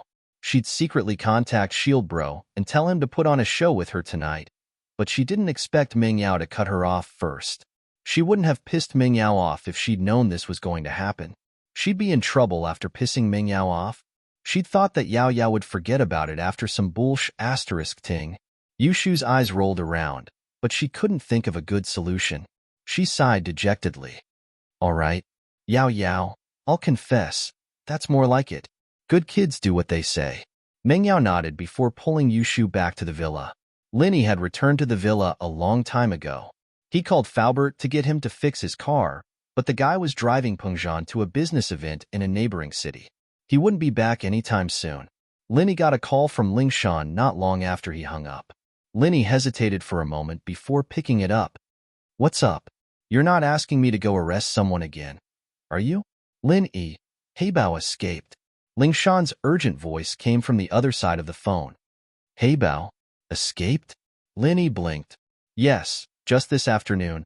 On the way to the detention center, Heibao suddenly went berserk, injuring 3 police officers and 2 auxiliary officers. One of them's in critical condition. He's still in critical condition in the hospital. Lingshan said. What? He injured 3 police officers and 2 auxiliary officers? 5 people? Are you serious? Lin Yi blinked. This Heibao wasn't that strong. So how could he injure 5 people? Was this a joke? Chapter 208. The Miss Bringing a Man Home? I'm not joking, Lingshan said solemnly. Lin Yi, I know it's hard to believe. I was shocked myself when I first heard the news, but it's the truth. Heibao was the only suspect in the car? Lin Yi frowned. If Heibao was this strong, he wouldn't have beaten him up that day. Only him. Lin Yi, I know what you're trying to say, but I can say for sure that Heibao did this all by himself. Lingshan said. I don't know if you're familiar with the Division of Strength in Jianghu, but old Zhang in the police force is also a retired master of the special forces. He's always in the car when escorting suspects, and this time is no exception. He fought Heibao, and Heibao was a level higher than him. I believe old Zhang's words. Division of Strength in Jianghu? I've heard about it from Junbro. Lin Yi found the whole thing a little strange, but Lingshan's insistence meant that there had to be something else going on. Sky, Earth, Xian, and Huang. Golden class masters can dominate the cities. That's right, old Zhang's a golden class early phase. He's not as strong as me, but it's enough against normal people, Lingshan said. According to his judgment, Heibao should be golden class late phase peak. Otherwise, old Zhang wouldn't have been able to take one hit. Golden class late phase peak? Lin Yi couldn't help but click his tongue. What the hell? How did a weak guy like that become a golden class late phase peak? What kind of joke was this? If he didn't hide his strength from the start, then he must have used some method we don't know of to raise his strength to golden class late phase peak in an instant. Lingshan explained. The latter is more likely, Lin Yi said after some thought. If it's the first, then he wouldn't have to run away after getting caught. He could have killed me when I was beating him up and run away before you guys showed up. Of course, Lin Yi was exaggerating a little. It wasn't that easy for a peak late phase golden class to kill him. Although this division of strength was a relatively common way of dividing, it depended on the martial arts practiced by each person. When people of the same level really fought, there would be a huge difference in strength. That's right, we think so too, Lingshan said. This news will still get out, but I'm calling to remind you that you're the one who sent Heibao in, and I'm worried that he'll take revenge on you. Where do you live? Shall I send some policemen to guard the area? No need. If he comes looking for me, I will send him back to you, Lin Yi said calmly. Peak late phase golden class. Heh, it's good that you're here, then I won't have to go look for you. Lin Yi, I'm not joking with you. I don't know if you understand how strong a golden class late phase peak is. Lingshan was a little annoyed at Lin Yi's attitude. She was reminding him out of goodwill, but he didn't seem to care at all. Why was this man so sloppy? How could he become Captain Yang's friend? I know, I'm just a little stronger than you. Don't worry, I'm just a little stronger than you. I'll be fine, Linny said seriously. Ling Shan was a little speechless. Do what you want. I'm reminding you already. Ling Shan hung up the phone, pissed off. What kind of person was this? Treating good intentions like bad intentions. Ah, Heibao? Suddenly increased strength? This is quite interesting. Linny mumbled to himself as he put the phone aside. But, so be it. He could go wherever he wanted, as long as he didn't bother Linny. Yushu tried to sneak away from Mingyao a couple of times before dinner, but Mingyao noticed her every time she tried. Yushu, where are you going? Yao Yao, I'm going to the washroom. Yushu said weakly. There's one in the room. What are you going to do? Mingyao pointed at the washroom. Oh, I forgot. I thought it was in school. Yushu said helplessly as she got up. Give me your phone. Mingyao didn't let her go. Okay. Yushu handed her phone over, completely giving up on the idea. It seemed like she had to confess tonight. The dinner wasn't delivered by Faubert, but by an assistant from Pangzhan's company. Faubert had called Mingyao earlier to tell her that he was going to a business event with the Mr. Chu, and that the person delivering the dinner was the company's assistant. Mingyao didn't mind, however. This kind of thing happened quite often in the past, and she knew the assistant as well. She agreed without a second thought. The villa's doorbell rang at 6, and Lin Yi went to open the door, thinking that it was Faubert delivering the dinner. He didn't expect it to be a man he didn't know. May I ask who you're looking for? Lin Yi didn't open the door for him, asking instead. The man paused as he looked at the house number. He wasn't at the wrong place, was he? Wasn't this the Miss House? Why was there a man here? Only Pangzhan and Faubert knew that Lin Yi was living here, and no one else in the company knew about it. It was no wonder that the assistant was confused. Excuse me, is this Miss Mingyao's house? I'm looking for her. The man asked carefully after making sure that he wasn't at the wrong place. Oh, you're looking for Yao Yao? What's up? Lin Yi looked at the man suspiciously, but Lin Yi could guess what he was here for when he saw the lunchbox in the man's hand. Since Faubert was going to a business event with Pangzhan, naturally, he couldn't deliver Meng Yao's dinner at night. It was normal for him to send someone else. You're here to deliver the dinner? Lin Yi asked before the man could say anything. Yeah. The man nodded. He was getting more and more curious about Lin Yi's identity. Who was this man who appeared in the Miss House? Especially when he addressed Miss intimately, calling her Yao Yao. This man couldn't be the Miss boyfriend, could he? She brought him home when Mr. Chu wasn't at home, but he didn't expect to bump into him. The man felt sad at the thought. He thought that this was a good chance for him to show off. Only trustworthy people could do private things for the company's leaders. Others couldn't do it even if they wanted to. But he was so unlucky that he bumped into the Miss boyfriend. If he found out about the Miss puppy love, how could he get over it? If the Miss got angry and said bad things about him in front of Mr. Chu, thinking that his bright future had become so gloomy, the man felt sad for a while. Chapter 209. Chapter 209. Cunning Shu, do you have identification? Lin Yi had a guess as to why the man was here, but he still made sure to check it carefully. This was a critical time, after all, and it wasn't the time to be messing around. What if the man was a fake and had come with a box of poison? I do. The man wasn't expecting Lin Yi to be this careful. He reached for his employee card. Mingyao and Yushu heard the doorbell ringing as well. Mingyao remembered that Faubert wasn't the one delivering the food today, and Lin Yi might not know who it was. She pulled Yushu downstairs. She was afraid that Yushu would use this opportunity to contact Lin Yi, so she dragged Yushu with her wherever she went. Assistant Zhang, you're here. Mingyao saw Lin Yi asking for Assistant Zhang's identification as soon as she stepped out of the villa. She felt a little touched by the guy's attentiveness. Miss Chu, Mr. Li went to a nearby city. I'm here to deliver the food for him. Assistant Zhang's face was filled with danger as soon as he saw Mingyao. He was pissed that he'd caught Mingyao cheating with her boyfriend, but he had to act like he didn't know anything. Yeah, I got it. Faubert called me, Mingyao said as she looked at Lin Yi. Lin Yi, this is Assistant Zhang. Just take it when he comes to deliver the food. All right. Lin Yi nodded as he took the box from Assistant Zhang's hands. Meng Yao, on the other hand, didn't think too much about it. Lin Yi living here was her dad's arrangement, and she didn't have any dirty thoughts about it. How would she know what Assistant Zhang was thinking? Assistant Zhang handed the box to Lin Yi before leaving in a hurry. He didn't want to stay any longer in an atmosphere like this. Lin Yi shook his head as he watched Assistant Zhang's hurried back. What was the guy leaving in such a hurry for? Lin Yi took the lunchbox and was about to walk into the villa when Yushu rolled her eyes, thinking about how she should interact with Lin Yi in private. Her eyes landed on the beetle in the yard.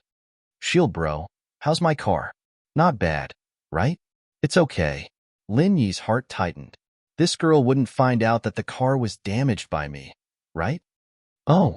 Yushu's mind raced as she looked at Meng Yao, trying to figure out what to say to Lin Yi. Where are my photos? Why is the ornament on the front of my car gone? Shield bro, hurry up and open the door. I'll go take a look. Shu, are you trying to start a conversation? Meng Yao could tell that something was wrong with Yushu. I took that picture when I was 15. I won't look like that anymore. I have to see where it went. Yushu explained. 15 years old? Meng Yao was pissed. Who could grow smaller and smaller? Who could grow back to how they looked when they were young? Wasn't that bullsh**?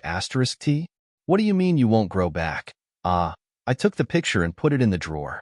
It'd be bad if Kang Xiaobo recognized me driving your car. Lin Yi didn't know what was wrong with Yushu today, but the way she spoke was weird. Oh, then show me if it's still there. I don't believe you. Did you lose it or break it? Yushu wasn't going to let it go. Shu. Meng Yao, naturally, knew what she was thinking. She was just trying to tell Lin Yi what was going on, wasn't she? She frowned. Lin Yi, open the door and show her.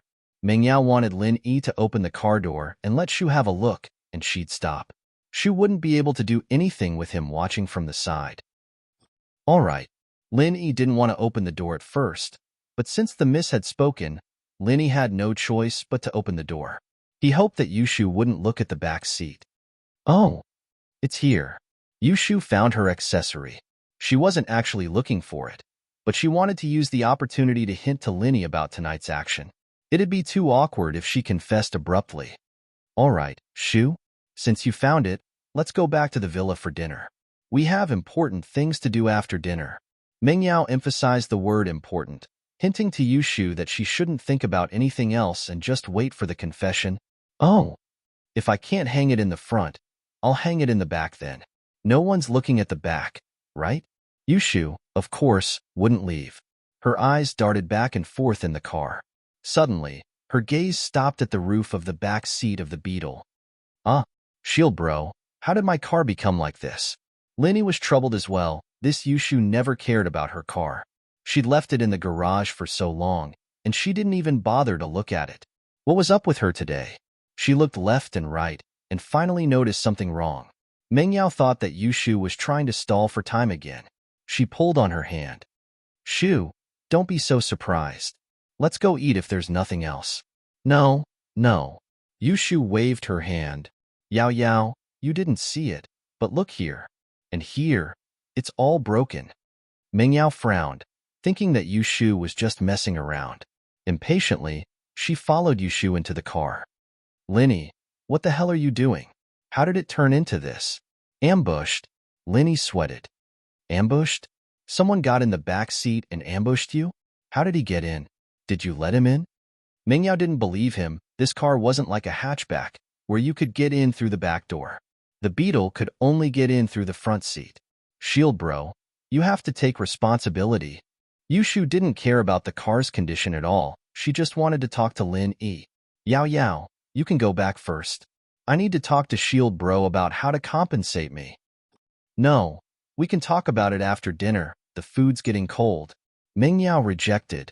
I like cold food. It's harder for me to get esophageal cancer. Yushu wouldn't let go of such a rare opportunity. Then you talk to him. I'll watch from the side. Meng Yao couldn't let Yushu talk to Lin Yi alone. Oh, okay.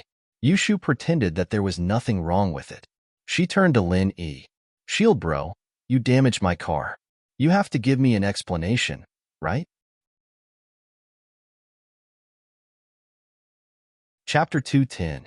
Reaching an agreement, of course. That wasn't the main thing. What surprised Linny the most was that Yushu didn't show any anger or heartache after seeing her car wrecked. Instead, her eyes lit up with excitement. It was as if her car being wrecked was something to be happy about. Yushu sounded like she cared about it, but Linny could see something else in her eyes. Yushu wasn't angry about her car being wrecked at all. Could it be that she had some ulterior motive? Linny felt that the two girls were hiding something from him as he watched Mingyao rush them. What do you mean? You're not going to ask me to marry you, are you? Linny said innocently as he looked at Yushu. Ugh. Yushu paused at Linny's words. She was already worried about the confession, and now that Linny was talking about marrying her, she couldn't help but blush. At that moment, Mengyao's phone rang. She took it out and saw that it was her dad's number. Mengyao didn't want to be distracted at a time like this, but she couldn't just ignore the call. Hello, Daddy? Mengyao picked up. Yao Yao, I'm having a meeting in a nearby city. I asked Zhang to send you guys dinner. Is he here already? Pengzhan's voice sounded from the other side of the phone.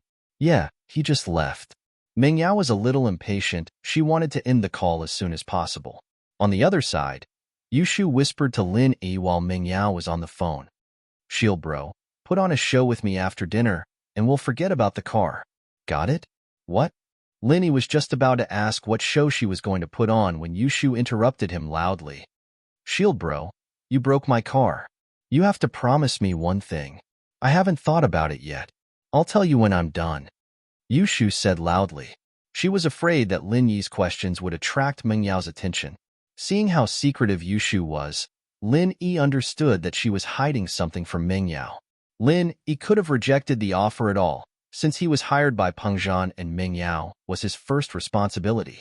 But Yushu was using the car as an excuse, and Lin Yi could only nod in agreement. Shu, lower your voice. Mengyao frowned as she couldn't hear her dad's voice clearly. Yao Yao, are you talking with Shu? All right, there's nothing else. I'll be going back tomorrow. See you later. Pengzhan hung up the phone in a hurry after hearing her daughter's words. Oh, okay. Bye, Daddy. Mengyao hung up. His eyes were on Yushu. Shu, what are you trying to do? Nothing. Yushu stuck her tongue out.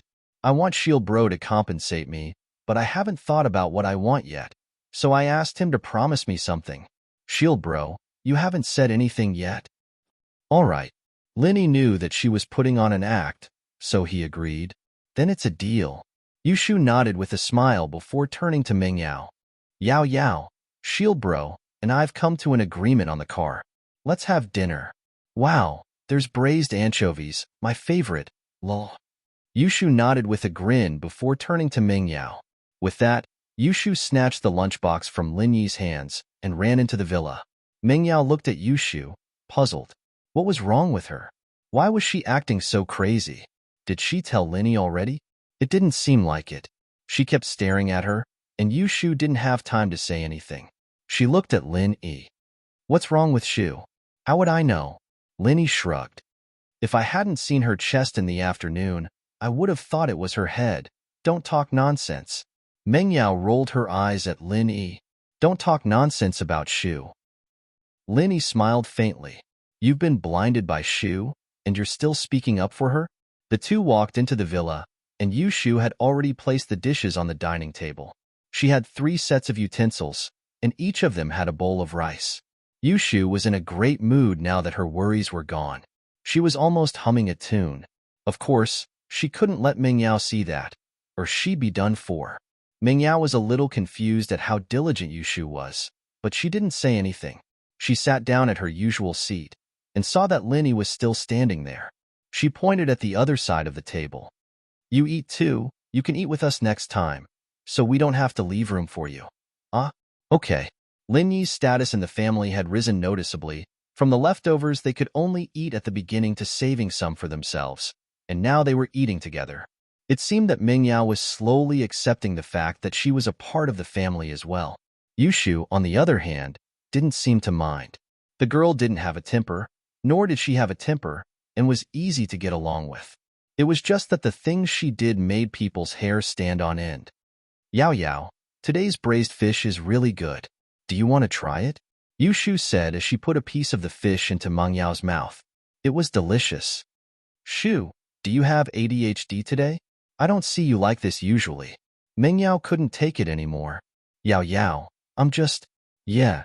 I'm about to take an important step in my life, so I'm excited. You know, Yu Shu said. Meng Yao didn't know what to say. An important step? Did you really think that confession was real? An important step? Meng Yao wasn't happy at the thought. You're just joking. Why are you being so serious? Lin Yi ate the food on the table quietly. Lin Yi didn't like to talk much during mealtimes, especially when it was a topic he couldn't join in on. Lin Yi didn't want to say anything either. Be it Meng Yao or Yu Shu, both of them were acting weird today.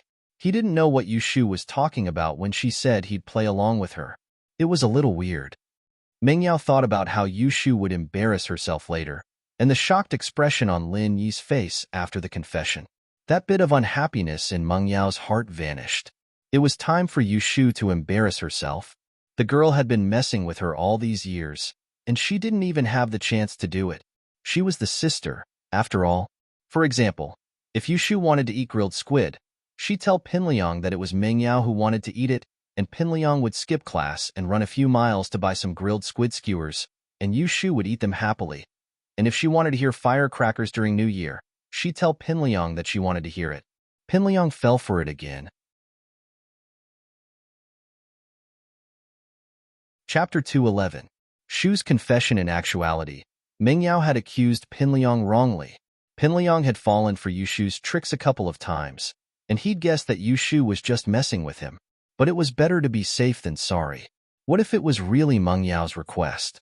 What if that happened once? Wouldn't Pinliang cry tears of sorrow? And so, even if he knew that Yu Shu was lying to him, he had no choice but to do as she said. He was afraid that it really was Meng Yao's idea, and he'd regret it if he didn't do it. And so, Meng Yao was looking forward to Yu Shu's failure. She finished her dinner quickly, and Yu Shu was still chewing on the fish slowly, pulling out the bones one by one. She started to panic. Shu, why are you eating so slowly? Eating slowly is good for the body. After all, I don't have anything else to do anyway, so what's wrong with eating slowly? Yu Shu mumbled as she ate. Yao Yao, what's up? Meng Yao gritted her teeth. She wasn't the one who had anything to do, but she was the one who had something to do. Keep acting, then. Let's see how long you can drag this out. Meng Yao watched as Yu Shu ate slowly, patting her tummy after a long while. I'm full. Yao Yao, you and Shield Bro are both done? You two are so in sync. Is that so? Meng Yao humphed lightly. Shu, didn't you tell me that you had something important to say to Lin Yi? Didn't you say that you were about to take an important step in your life? All right, can you tell me now? I want to hear what you have to say. Lin Yi was about to go back to his room after dinner when Meng Yao's words reminded him of what Yu Shu had said to him. He looked at Yu Shu, confused. What did she want to say to him? Was she going to play along with her? Yeah, then I'll say it. Yu Shu looked at Meng Yao, then back at Lin Yi. She was a little embarrassed now. Hurry up, Meng Yao urged. Shield Bro, I like you. Actually, I've had a crush on you for a long time now. Yu Shu stood up all of a sudden and put her palms together in front of her chest as she looked at Lin Yi, her heart pounding a little as she recalled the scene of a girl confessing her love under the tree when she cleared the game. Ugh. Lin Yi blinked as he remembered Yu Shu's reminder. Wasn't this what they called acting? At the thought, Lin Yi stood up excitedly and grabbed Yu Shu's hand. Lil Sis Shu, I like you too. Actually, when I first came to this villa, I started to like you. It was just that he had never dared to confess. Actually, I really like you and Yao Yao. Ahem. Meng Yao coughed twice as she listened to Lin Yi's words getting more and more unreliable, dragging her into the mess as well. She was getting more and more uncomfortable. What the hell was Lin Yi talking about? Accepted Yu Shu's confession? This guy can't be that shallow, right? Why did he accept Yu Shu's confession just like that? He looked really excited, as if he'd been waiting for a long time. She didn't know why, but Meng Yao was a little confused as she forced a smile. Shu, I didn't know you liked him? Yu Shu was a little dumbfounded. She didn't think that Lin Yi would have such a strong reaction, even grabbing her hand and confessing to her. Yu Shu's heart was in a mess. Her heart was beating really fast. Shield Bro liked her? It couldn't be, right? She'd always thought that he liked Yao Yao sis, but she just told him to put on an act with her, so he should be acting now, right?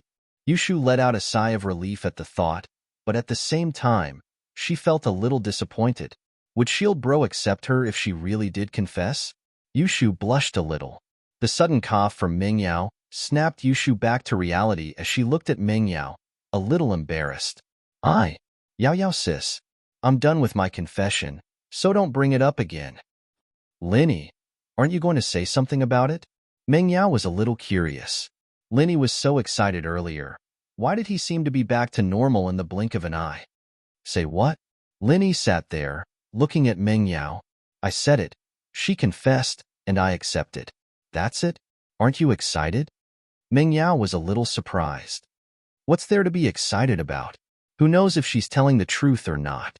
Linny shrugged. She's always been this crazy. Ugh.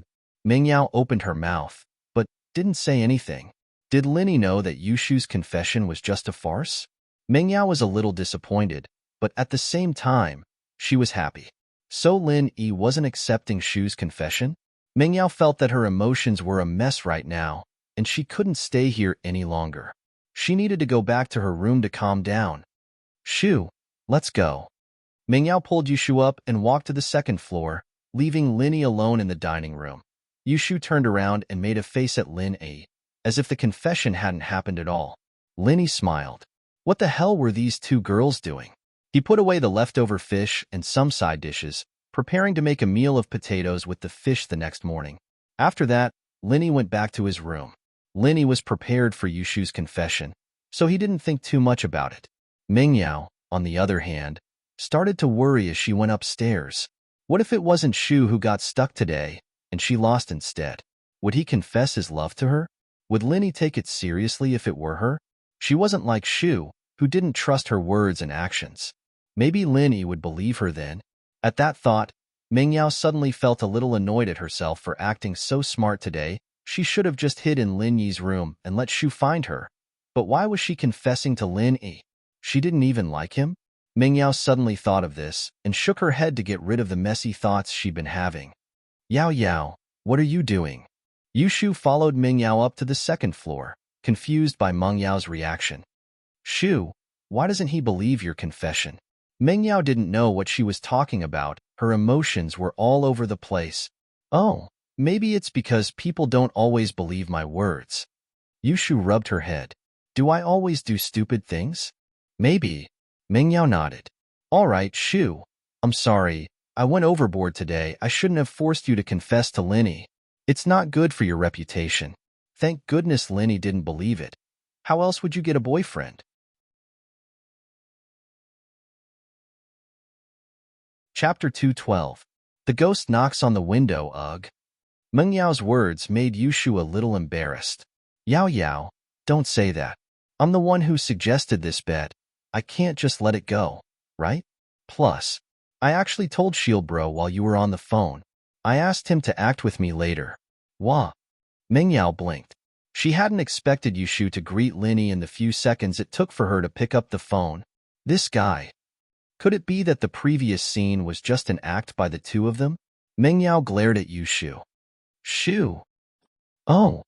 I admit my wrongdo. Don't be mad, Yao Yao. Yushu jumped as she ran back to her room. Meng Yao didn't know whether to laugh or cry, but she didn't say anything else. Wasn't this a perfect ending already? She'd really gone a little overboard today. That night, Pinliang was sitting in his room on the second floor of his villa, watching a horror movie on his computer with all his attention. Pinliang was actually a very cowardly kid, wetting his bed when he was 8, not daring to sleep alone when he was 10, and not daring to go out alone when he was 12. It didn't fit with the domineering image he had at school, and so Pinliang came up with a masterstroke. He'd hide in his room and watch horror movies in the dead of the night. He'd been scared shitless at first, but he'd slowly built up some courage now. At the very least, he was brave enough to sleep alone and go out at night. But Pinliang was still a little scared when he watched horror movies. He didn't dare turn off the lights, always keeping the lights on. The movie he was watching today was about a kid who lived alone in a villa, and every night, he would hear someone knocking on the window. Why was it so scary? Pinliang shivered. His parents weren't home tonight. So it wouldn't be possible that something was knocking on his window, would it? Just as Pinliang was concentrating on the movie, a black shadow leaped onto his windowsill. Dang, dang, dang. Dang, dang, dang. A few knocks sounded on the window. Aw! Pinliang cried out as he fell on his butt. Who? Who? Who are you? Dang, dang, dang. Dang, dang, dang. A few more knocking sounds could be heard. Pinliang was a little scared, but he forced himself to look at the window. Was he really that unlucky? Did watching a movie attract something that shouldn't have come? Eh. Pinliang let out a sigh of relief when he saw the person's face. He was puzzled at the same time. Why was he here? Pinliang couldn't care less about his smelly pants as he ran to the window and opened it. Hey Bao bro, why are you here? It was Hey Bao bro, who'd escaped from the police car earlier today. He'd snuck into Pinliang's room under the cover of the night, hoping to get some money for his escape and discuss revenge. Master Zhong, I beat up a couple of cops on the way to the detention center today. I ran out of the police car. Hey Bao jumped into the room, his agility shocking Pinliang. Hey Bao bro, how did you get up here? Pinliang knew the structure of his villa very well.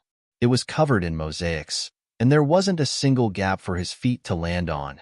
Climbing up was impossible, and jumping up was even more impossible. It was almost 10 meters tall. Was that a joke? I jumped up. Hey Bao said faintly. I'm no longer the old Hey Bao, Master Zhong. I'm a golden class late phase peak now. Golden class late phase peak? What kind of strength is that? Pinliang wasn't very clear on the division of strength in Jianghu, just a little stronger than normal special forces. Hey Bao said, that songgirl from the criminal police is only golden class mid-phase. Oh, Pinliang didn't understand. Hey Bao bro, how did you get so strong all of a sudden? Hey Bao bro had seemed really weak when he'd been beaten up by Lin Yi, but now, as he said, even Ling Shan wasn't a match for Hey Bao bro, and judging from his agility, he didn't seem to be lying. Now that he thought about it, his strength must have increased all of a sudden. If only he'd been this strong when he was fighting Lin Yi, Pinliang thought regretfully. Humph, in my early years, I once entered a mysterious Jianghu sect. Inside the sect, there was a very powerful martial arts secret manual, one of which relied on consuming one's lifespan to increase one's strength to the extreme. Black Leopard did not hide anything, but because I violated the sect rules, I was expelled from the sect. Before I left, I made a copy of the chapter on how to quickly increase one's strength. Pinliang didn't understand, but nodded anyway. He wasn't an idiot, so this method of increasing strength or whatnot has a flaw, right? Yes, not only is there a flaw, but it's a big one. First, you'll have to sacrifice 5 years of your lifespan. Second, this speed increase only lasts about a month, after which you'll become a normal person and your main meridians will be damaged. You won't be able to practice martial arts for the rest of your life. Hey Bao said, but compared to the punishment I'll have to face, this sacrifice is worth it. Hey Bao had run away because he knew that he'd committed a serious crime this time. Illegal possession of a gun, causing trouble, intentional injury, plus the fact that he didn't commit any crimes in the past and had some previous records in the police station. Now that everything had been dug up, he'd probably have to face at least 10 years in prison. Hey Bao couldn't wait any longer, and so he'd taken the risk. 10 years in prison. For someone like Hey Bao who loved to enjoy life, he'd rather die. He'd escaped to do 2 things. One was to find Lin Yi for revenge. Not only had the guy sent him to the police station, but half of his face hadn't even recovered yet, and the wound on his hand from the gun was still throbbing. This was the greatest humiliation Hey Bao had ever suffered since he'd started his career. The second was to borrow some money from Pinliang after dealing with Lin Yi, and then run away from this city, living the rest of his life in style. Chapter 213. Hey Bao's Revenge. Don't worry, Master Zhong. Every debt has its debtor. This has nothing to do with you. It's all that Lin Yi kid's fault. I'm here to make him disappear from the face of the earth, to vent my anger. Hey Bao saw through Pinliang's worry and explained bitterly, but I'm penniless right now, so I'll need Master Zhong's full support for my finances. Pinliang let out a sigh of relief at the words. As long as Hey Bao bro wasn't here to cause trouble, everything was fine. It was just money, wasn't it? Pinliang had money, and Heibao Bro was taking the fall for him, even helping him deal with Lin Yi. Pinliang was over the moon. Don't worry, Heibao Bro, money's not a problem. I'll talk to my dad and give you $1 million first, Pinliang said. But we'll have to think about how to deal with Lin Yi. We can't do it in school. We'll have to find a different place. Thank you, Master Zhong. Pinliang's generosity put Heibao at ease, giving him $1 million on his first try. It seemed like his trip here hadn't been in vain. House Zhong had treated him well, and it was worth it to take the fall for him. As for dealing with Lin Yi, he wasn't stupid enough to do it in public. He nodded. That's right, we'll have to think about it carefully, but not for too long. My strength will return to normal, and I won't be able to beat that kid. Don't worry, Heibao Bro, it'll only be a few days. Pinliang, on the other hand, wanted to kill Lin Yi as soon as possible. The more he looked at the guy, the angrier he got. How dare he kick him in the face in class, humiliating him. Pinliang wouldn't be able to rest until he got his revenge. All right, I'll be leaving then. This is my number. With that, Heibao handed Pinliang a piece of paper with his number on it. News of my escape will be released soon, and the police will definitely notice you then. I'm not afraid of anything. They can't catch me with my current strength, but don't drag you guys into it. All right, Heibao Bro. I'll tell my dad to give you a call once I've gathered $1 million, Pinliang said, a little touched. This Heibao Bro was a good person, not afraid of getting him involved. There's no need to rush. Let's get rid of Lin Yi first. Black Panther was obviously so angry with Lin Yi that he gnashed his teeth. If that kid doesn't die, I won't be at ease for the rest of my life. All right, Heibao Bro, you go first. I'll talk to my dad and think of a way to deal with Lin Yi. I'll call you later. Pinliang nodded. Heibao nodded and didn't say anything else. He patted Pinliang's shoulder and jumped up the window, disappearing into the darkness. F***CK. It can't be? Why does he look like a legendary martial arts master? Pinliang looked at the empty window and couldn't help but click his tongue. He walked to the window and looked down. Heibao Bro was long gone. He must have left. If it weren't for the fact that he could see the scene clearly and the contact number Heibao Bro gave him, Pinliang would have thought that he was dreaming. After Heibao Bro left, Pinliang quickly took out his phone and dialed his father's number. After a while, the call finally connected. Sounds of noises came from the other end. Obviously, Zhong Fubai had a dinner party outside and was drinking. Pinliang, what's up? Dad, it's urgent. Can you come back for a bit? Pinliang subconsciously lowered his voice even though he knew that no one was eavesdropping. What's up? I'm out with a client, and your mom's there too. We're old friends. It's not good for you to leave. Fubai said. It's really urgent. Dad, come back quickly. Pinliang didn't want his father to be overheard, so he didn't want to believe it too much. Pinliang, what's going on? Why are you so inconsiderate? Dad's really busy here. Fubai was a little displeased. What could possibly happen at this time of the night? Heibao Bro broke out of prison. Pinliang lowered his voice again. What? What did you say? Fubai paused. Wait for me, I'll be back soon. Fubai's heart tightened when he heard that Heibao Bro had escaped. He couldn't be bothered with his client anymore. This was a big deal, and he might even drag his son into it. It wasn't easy for him to find a lawyer to meet with Heibao and ask him to take responsibility for everything. He'd reward Heibao heavily when he was released, but now that Heibao had escaped, things became complicated. He didn't want anything to go wrong. Zhong Fubai looked at his wife and said, Xiaohua, stay here and accompany your old friend. Something happened to Pinliang. I have to hurry back. All right, hurry up and go. Fubai's wife, naturally, knew that something big must have happened if her husband left at this time. She didn't ask and only comforted him. Leave it to me, old friend. Everyone knows I can drink. Let's continue. Although the guests at the table were somewhat dissatisfied with Zhong Fubai's sudden departure, they could only nod in agreement when they heard Fubai's wife's words. Everyone was very familiar with each other, so it wasn't appropriate for them to say too much.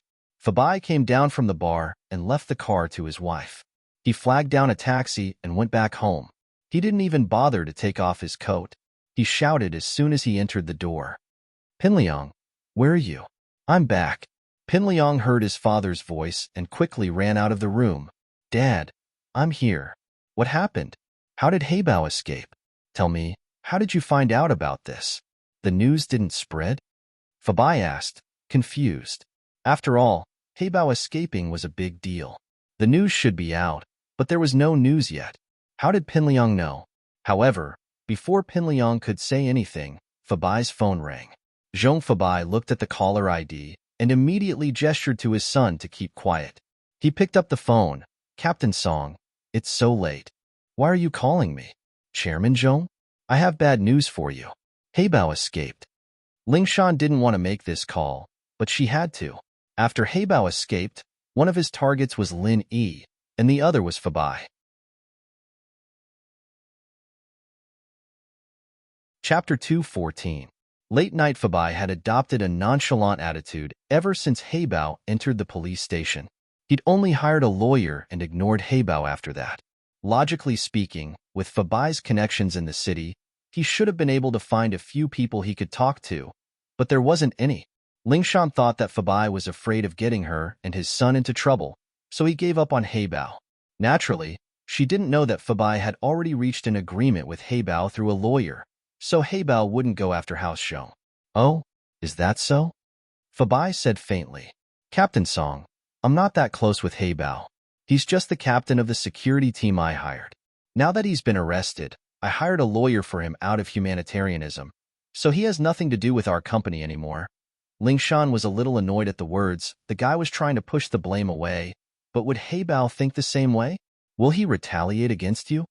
Mr. Zhong, I have to remind you that Heibao might come after you for revenge, Lingshan said faintly, holding back her anger. Revenge? Why would he do that? I give him a salary every month and a bonus. Fabai smiled. Captain Song, you're worrying too much, aren't you? But thanks for the reminder. I'll be careful. You know why, of course. I don't need to explain. Lingshan smiled coldly. It's best if you hire a bodyguard to protect your son 24/7. Contact me if you need help from the police.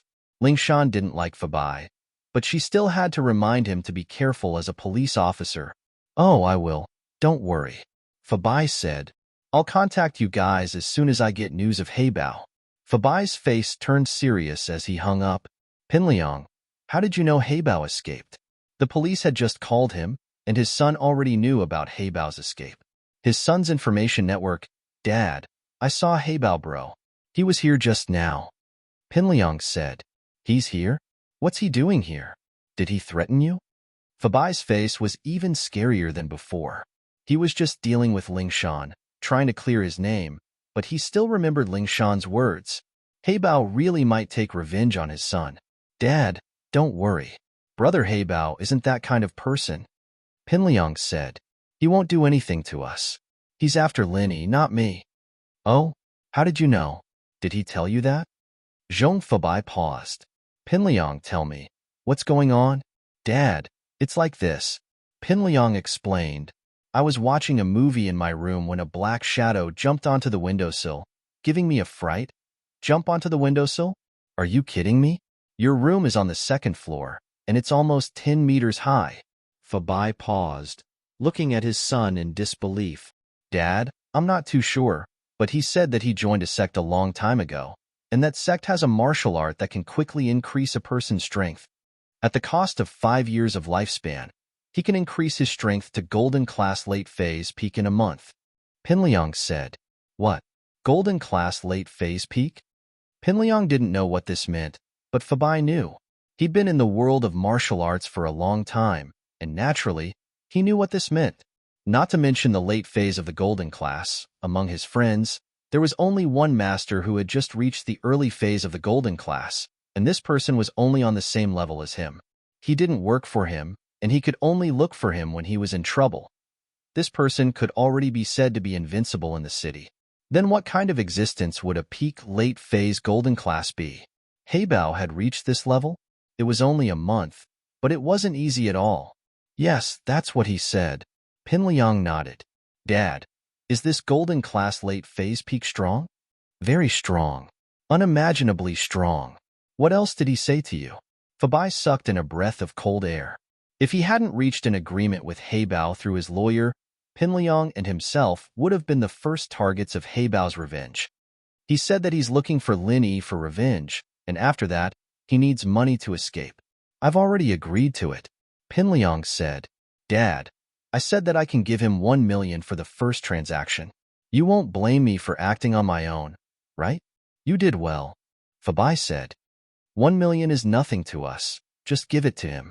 If he wants to escape, give him 2 million too.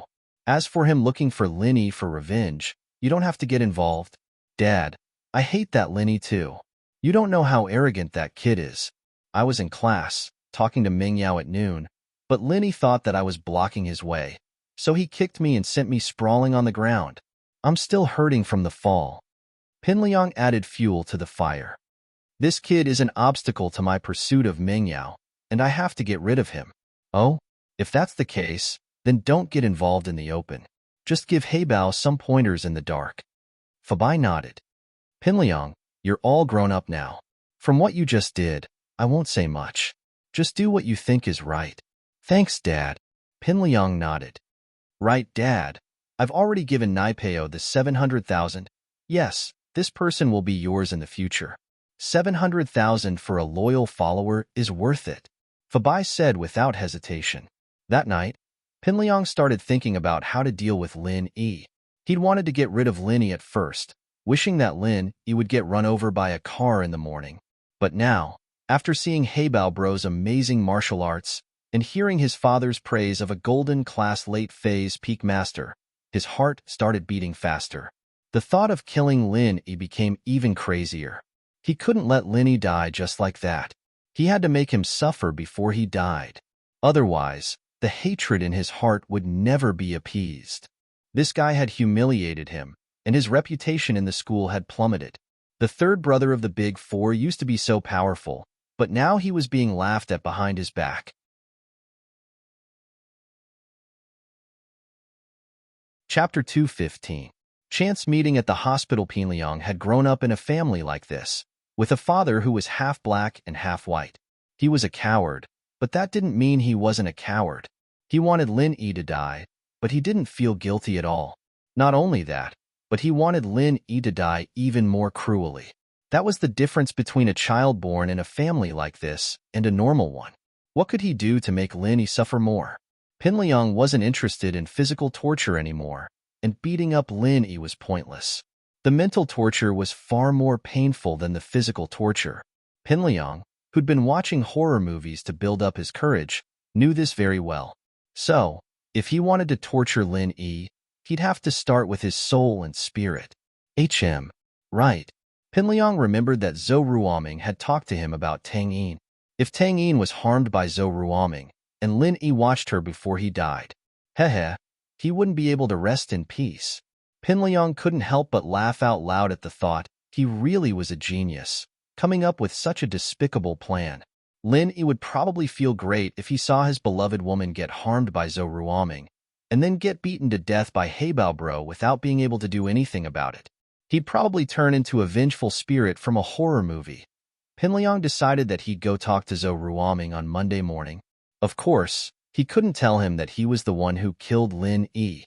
He could only say that he could help. On Sunday morning, Lin Yi was woken up by Kang Xiaobo's call.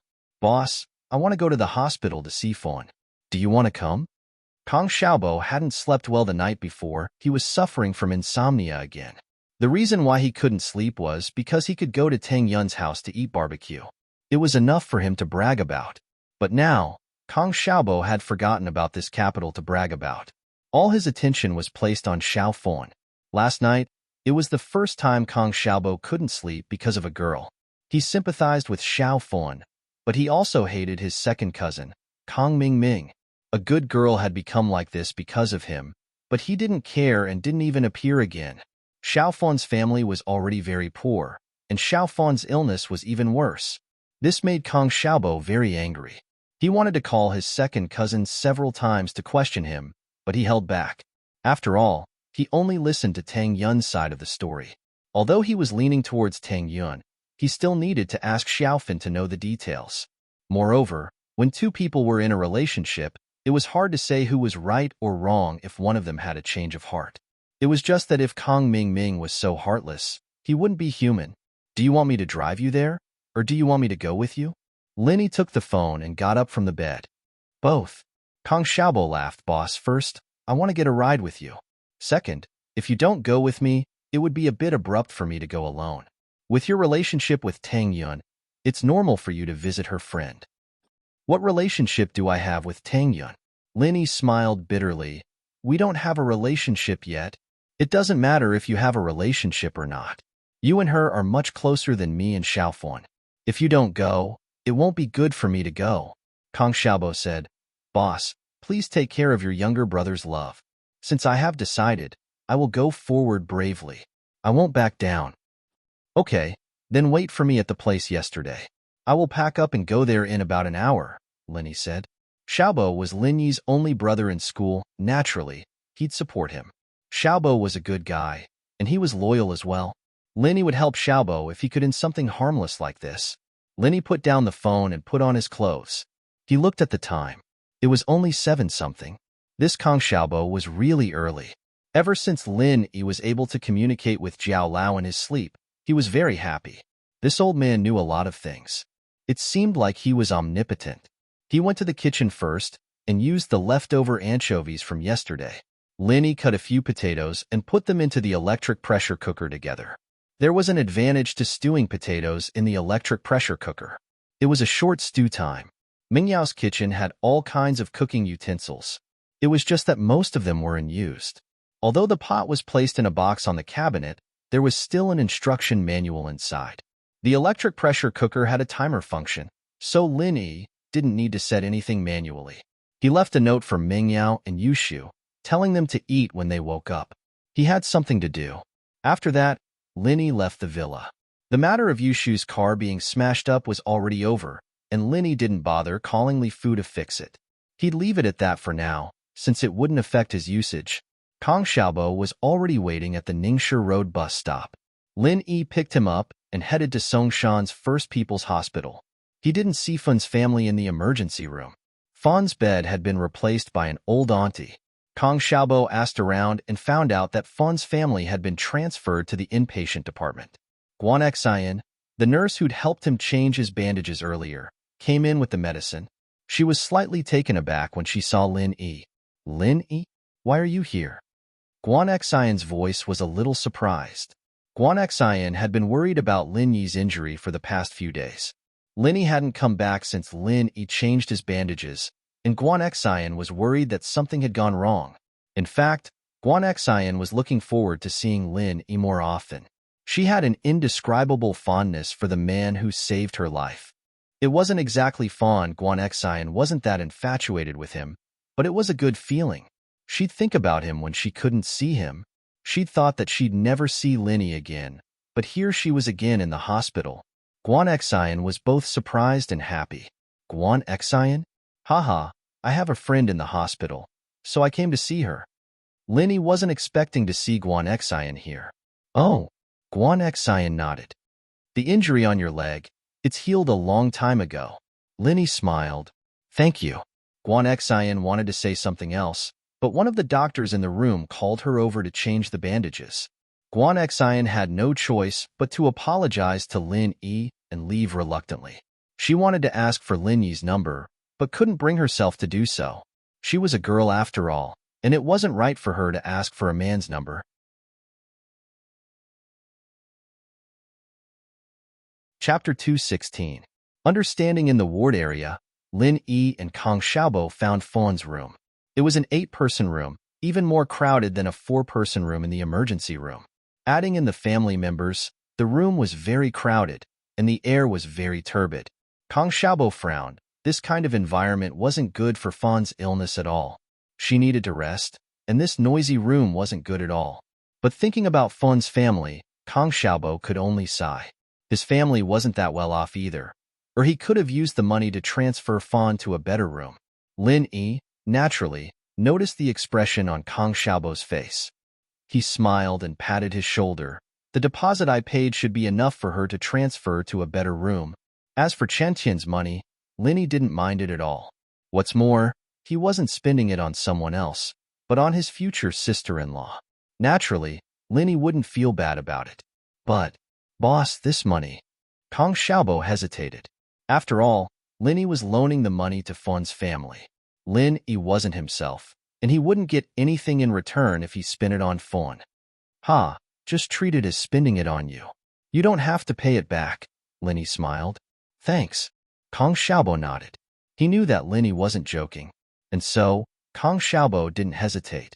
He wouldn't regret following a boss like this for the rest of his life. Kong Xiaobo quickly walked to Fun's bed. Fun had already woken up, and her face had regained some color.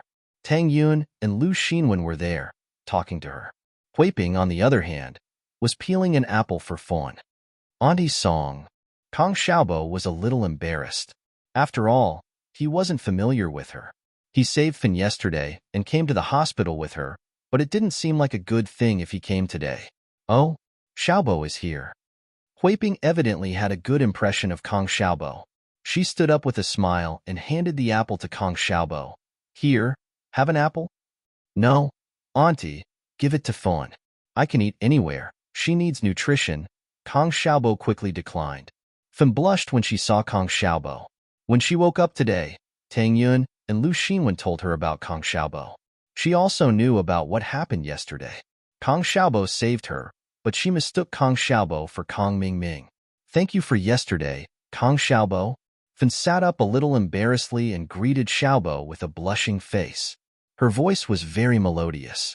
Ah, you're welcome, he. It was Kong Xiaobo's first time seeing a normal Fun. He was so excited that he danced when he heard her talking to him. Also, yesterday in the hospital, I'm sorry, I mistook you for him. Although Fun didn't want to talk about it, she still had to apologize to Kong Xiaobo. In reality, Fun knew that Kong Xiaoming would never change his mind. It was just that sometimes, she just had to live in an illusion. It's fine. Haha, Kong Xiaobo waved his hand. It's fine as long as you're fine. All right, I've talked to the boss to transfer you to a better ward. Ah, Fun was surprised. She heard from Tang Yun that Kong Xiaobo seemed to be interested in her, but Fun didn't think much about it. After all, she was a disabled person and had schizophrenia. How could a young man like Kong Xiaobo like her? But after hearing what Kong Xiaobo said, she couldn't help but believe Tang Yun's words. If Kong Xiaobo didn't have any feelings for her, why would he come to the hospital the next day and transfer her to a ward? Hui Ping also saw through Kong Xiaobo's thoughts.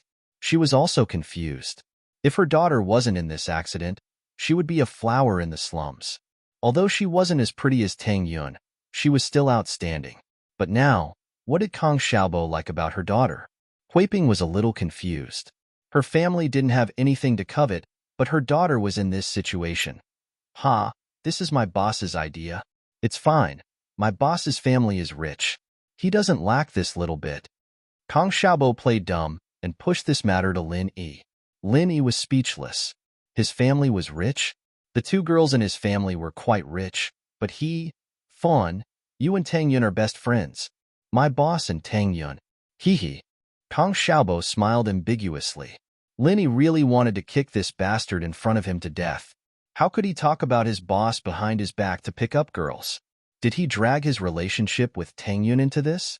As expected, Tang Yun glared at Kong Xiaobo unhappily. But she couldn't refute it, because Kong Xiaobo's intention was good. He wanted to change Fun to a better ward. Tang Yun also knew that this kind of ward wasn't good for Fun's condition. If she denied Kong Xiaobo's words, wouldn't it mean that Fun would continue to stay here? Tang Yun thought about it. Since Lin Yi was rich, it was fine for him to spend a little. What did it have to do with her? He was paying for his lackey to pick up girls. Tang Yun felt a bit better when she thought about it. Xiaofan looked at Tang Yun in confusion. Seeing that Tang Yun didn't speak, she looked at Lu Xinwen. Lu Xinwen secretly nodded at Xiaofan. Xiaofan was confused. Tang Yun was in love? Was it Kong Xiaobo's boss in front of her? But there were many people in the ward. Her mother was also here. Fun didn't want to ask for details. She believed Kong Xiaobo's words. Any song, don't worry. My boss will pay for it. Let's help Fun change to another ward. Kong Xiaobo passionately wanted to find a doctor.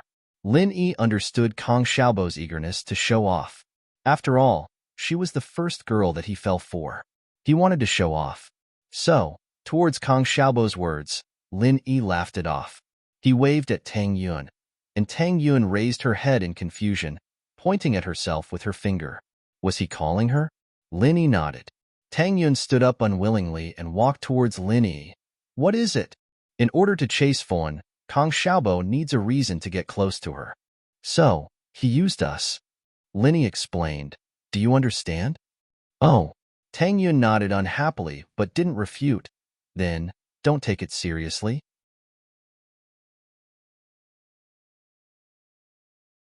Chapter 217. Chapter 217. Ward disturbance. Tang Yun hesitated for a bit before following Lin Yi out of the ward. Xiaofan didn't say anything about her impression of Kang Xiaobo. She should only be grateful, right? Then do you think there's any hope for him? Lin Yi asked. How would I know? Tang Yun humphed. Everyone around you is learning from you, going after girls instead of going to school. Let's not talk about me, Lin Yi said. But I think Kang Xiaobo probably has feelings for her. Tang Yun looked at Kang Xiaobo's back thoughtfully. If Kang Xiaobo really did have feelings for her, then she wouldn't mind matchmaking them. After all, if Xiaofan could accept Kang Xiaobo, then she would be able to walk out of the shadow. Are you sure it's not just a moment of impulse? That he wants to be with Xiaofan for the rest of his life? Isn't he just playing around like you? Why do you always put it on me? I've never told you that I want to play with you. Lin Yi smiled bitterly. I'm not sure if Kang Xiaobo did it on a moment of impulse, but I don't think so. Tang Yun glared at Lin Yi. A girl's reputation is very important. Xiaofan has been hurt once, and she can't get hurt a second time. Lin Yi didn't think that Tang Yun was the type of girl who wouldn't let go once she set her eyes on someone. Most people would worry that their girlfriend would run away when they found a beautiful girlfriend, but Tang Yun wouldn't have such a problem. As the two were talking, Kang Xiaobo started arguing in front of them. Xiaobo was arguing with a middle-aged man about something, and Huiping was trying to calm him down with a worried look on her face. It's not like we don't have to pay for it. Why can't they arrange a separate room for us? Xiaobo was getting really pissed off, and he brought Huiping over to the dean excitedly to ask for a private room, only to be rebuffed by the dean's no. Just as he walked out of the chief's office, a doctor in a white coat led a patient's family member into the chief's office. The doctor smiled and told the chief that the patient was his buddy. He asked the chief to arrange a high-class ward for him. In the end, the chief didn't even think about it and arranged a private ward for the patient. This time, Kang Xiaobo was really anxious. You don't have any, do you? How come you don't have it when we go there? But when the people from the hospital bring their friends there, you have it. It's just a high-class ward to take care of the people inside, the director of the inpatient department explained faintly. It seemed that he did not want to talk nonsense with Kang Xiaobo. Is there a first-come, first-served rule? It's not like we don't want to spend money. Why don't you give it to us? Does that mean the insiders get priority? Xiaobo was getting more and more indignant. Don't make a fuss here if you don't have what it takes. My husband's classmate is the chief physician here. You don't have any connections, and you still want a private ward? Go to hell.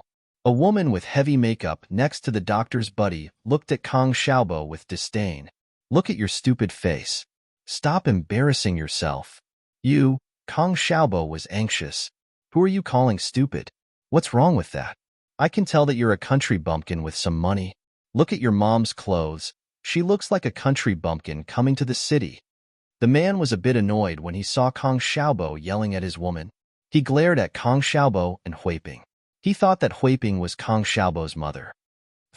The man spat in disdain. Coincidentally, it landed on Kang Xiaobo's shoes. The man didn't expect his spit to land so accurately. He was slightly stunned.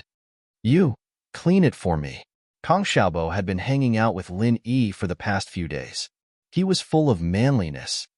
Come on, kid. Stop it. The man pulled out 100 kuai from his bag and shoved it into Xiaobo's hand. Go find a place to clean your shoes.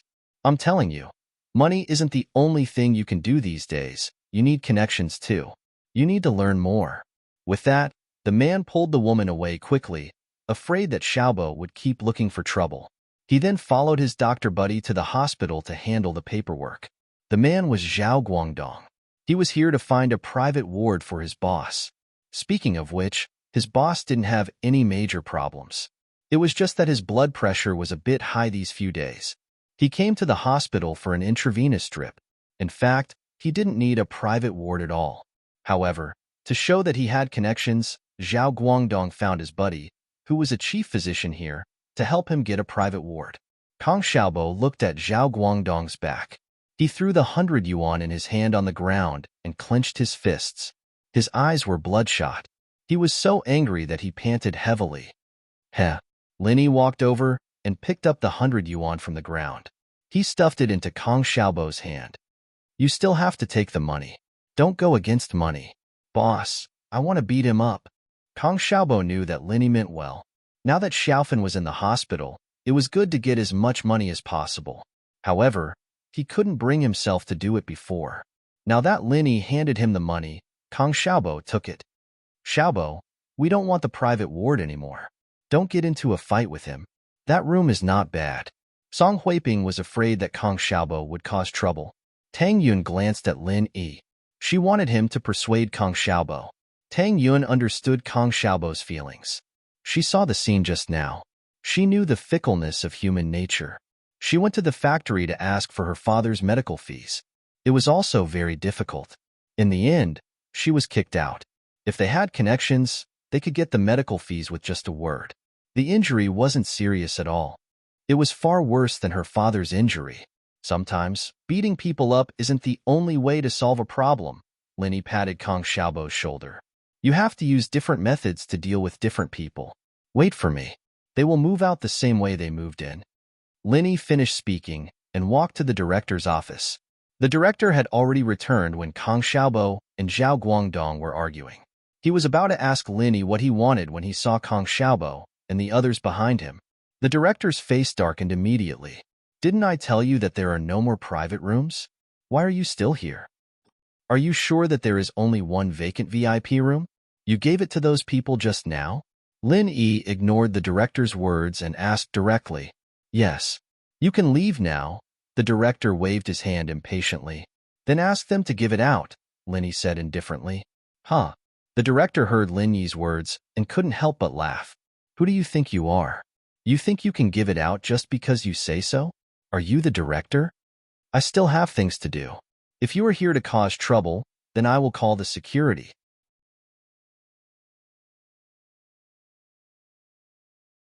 Chapter 218. Dumbfounded. The director pursed his lips. Looking for someone?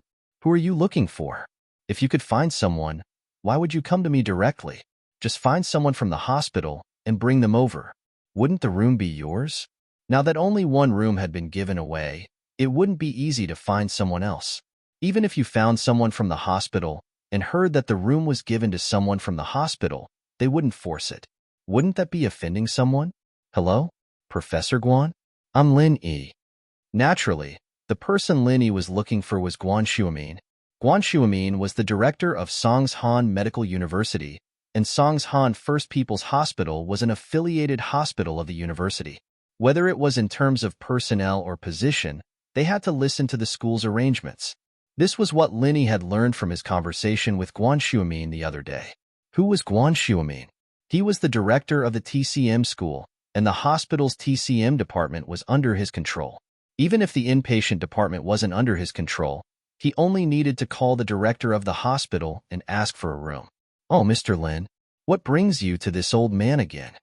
Guan Xuemin was delighted to hear Lin Yi's voice. Lin Yi had called yesterday, and now he was calling again today. Guan Xuemin had wanted to get closer to Lin Yi. It's like this, Professor Guan. I'm at Songshan First People's Hospital. My friend is hospitalized here, and I want to spend money to get a VIP room. We came first, but the inpatient department director gave the room to someone he knew. Lin Yi didn't add fuel to the fire, only telling the truth about his current situation. Haha, I understand. I'll call Old Qin, the director of the hospital. I'll get back to you in a bit. Guan Xuemin said with a smile. If it had been someone else looking for Guan Xuemin wouldn't have helped. Lin Yi had already made it clear that the inpatient department director had given the room to someone he knew. This was an unspoken rule, and Guan Xuemin wouldn't cause trouble for someone else over such a small matter. That would make him, a dignified director of the School of Chinese Medicine, look petty. Of course, this wasn't the crux of the problem. The crux of the problem was that although the hospital was an affiliated hospital of the school, it was jointly established with a company. His son was one of the shareholders of the hospital. Therefore, it was even more inappropriate for Guan Xuemin to interfere with the hospital's affairs. One phone call from him could cause a huge uproar. However, things were different now that it was Lin Yi who had brought the matter to him. He was a good friend and teacher to Lin Yi, so Guan Xuemin was naturally very concerned about his matters. After hanging up Lin Yi's call, he called Lao Qin, the director of the hospital. The inpatient department's director was sneering as he watched Lin Yi make the call. However, when he heard Lin Yi mention the words Professor Guan, he was slightly stunned. Just as he was wondering who this Professor Guan was, he suddenly broke out in a cold sweat. Who else could be Professor Guan who was related to the hospital? Isn't that Guan Xuemin, the dean of the School of Chinese Medicine? Thinking of this, the inpatient department's expression suddenly froze. Who was Guan Xuemin? Even the dean of the hospital respected him. Moreover, Guan Xuemin's son was a shareholder of the hospital. Wasn't it a piece of cake for him to punish a small inpatient department's director? The crux of the problem was that he was wrongly accused. The reason why he didn't reserve a ward for Kang Xiaobo was that the doctor had called him in advance and asked him to reserve a ward for him. It was just that Kang Xiaobo came before the doctor came. If it was really first come, first served, then it was the doctor who had called first. However, it was also his fault that he didn't explain it clearly to Kang Xiaobo. If he had explained it properly, things wouldn't have turned out this way, right? Thinking of this, the inpatient department's director hurriedly stood up and explained a little awkwardly, "Young man, there's no need to trouble Director Guan. Actually, I have to explain this matter. The doctor who came to ask for a ward wasn't first come, first served. He had already called me in advance, so I reserved the ward for him and told the young man that there was no ward available. Do you think that I will believe what you said now?" Lin Yi didn't care whether what he said was true or not, and he wasn't in the mood to listen to his explanation. Even if what he said was true, then what had he been doing before? The inpatient department's director was suddenly speechless. He blushed and wanted to say something, but the phone on the table rang shrilly. The inpatient department's director was shocked. He hurriedly ran over and humbly picked up the phone. He had already guessed who was calling. As expected, after seeing the caller ID, the inpatient department's director became even more humble.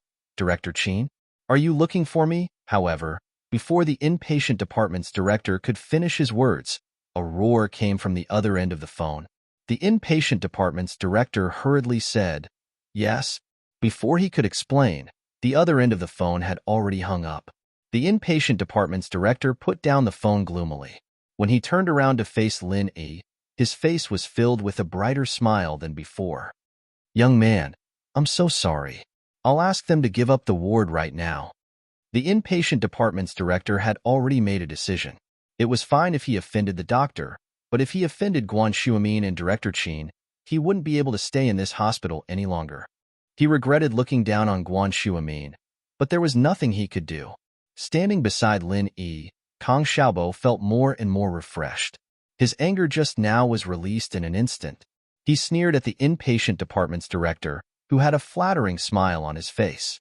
Seeing Kang Xiaobo's smile, the inpatient department's director felt both embarrassed and indignant. "You're acting like a pig to eat a tiger, aren't you? Do you have fun acting like a pig? Your friend knows Guan Xuemin, and you're still begging me for a VIP ward? Isn't that something that can be settled with a phone call?" But thinking was just thinking. He still put on a flattering smile. "Please come with me. I'll go arrange the rooms right now." Tang Yin looked at Lin Yi deeply. This man seemed to be able to solve all kinds of problems no matter where he went. Sometimes he used violence, sometimes he used connections. Tang Yin shook her head and massaged her temples, trying to calm herself down. She didn't want to think about Lin Yi anymore. After leaving the inpatient department's room, Lin Yi was surprised to see Guan Xian looking around. Lin Yi was a little surprised as he waved at her. "Guan Xian, over here?"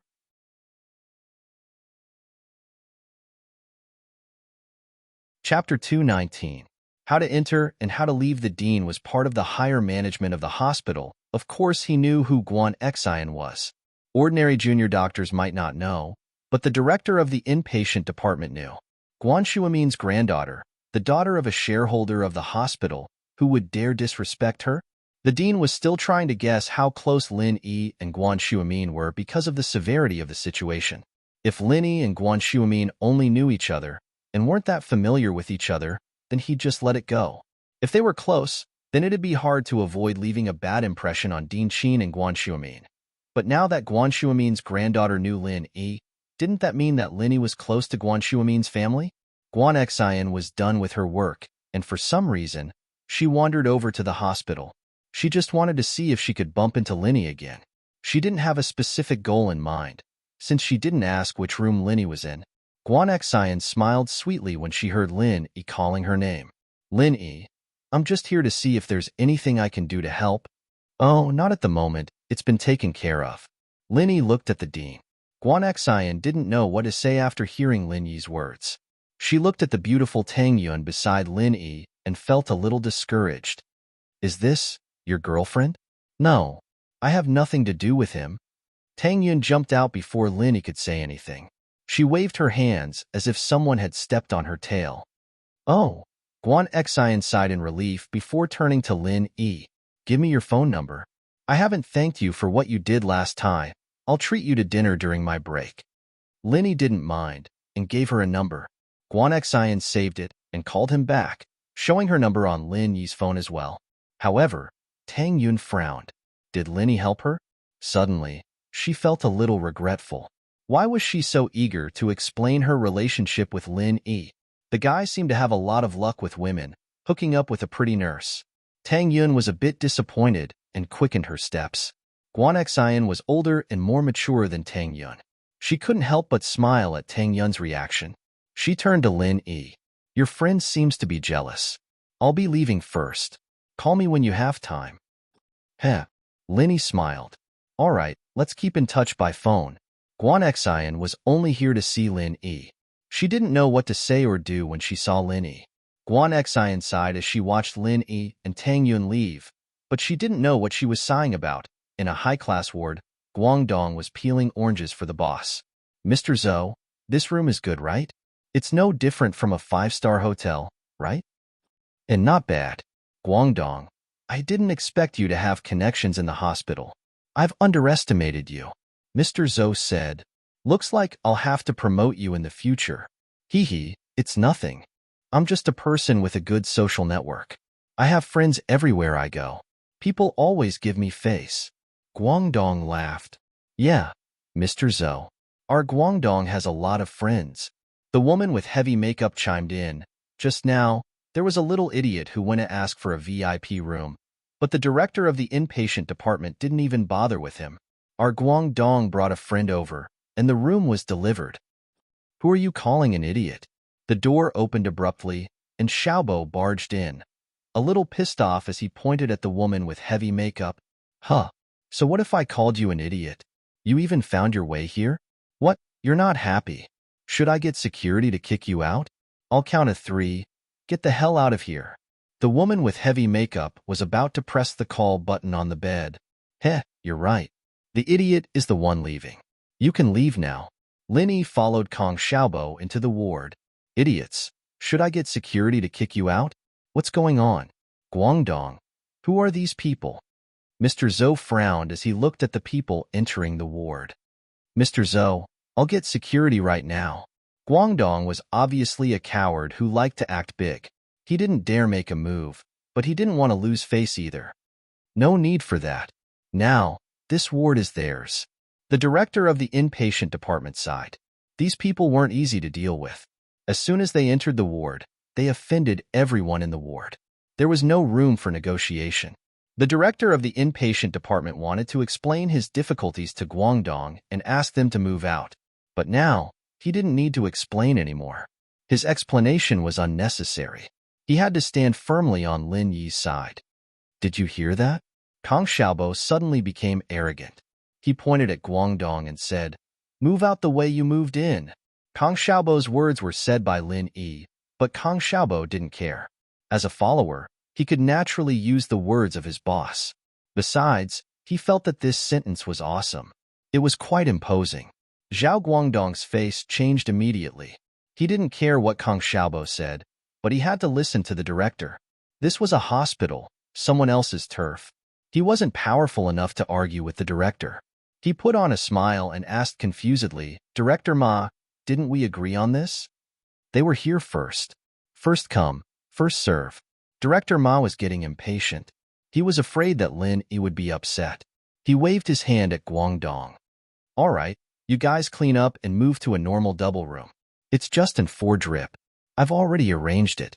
But, Director Ma, for Dr. Liao's sake. Besides, our Mr. Zhou is here." Guangdong was in a difficult position. He didn't know why the director suddenly changed his mind, but he just bragged to his boss. If they changed rooms, Mr. Zhou wouldn't be happy. As expected, Mr. Zhou spoke before Guangdong could. "Director Ma, right? I'm Zhou Tiandi from the Tiandi Group. I'm friends with Director Sun from the Health Bureau." Songshan First Hospital was a city-owned hospital. It wasn't under the jurisdiction of the Health Bureau, but they were all in the same system. Under normal circumstances, the people in the hospital would give face.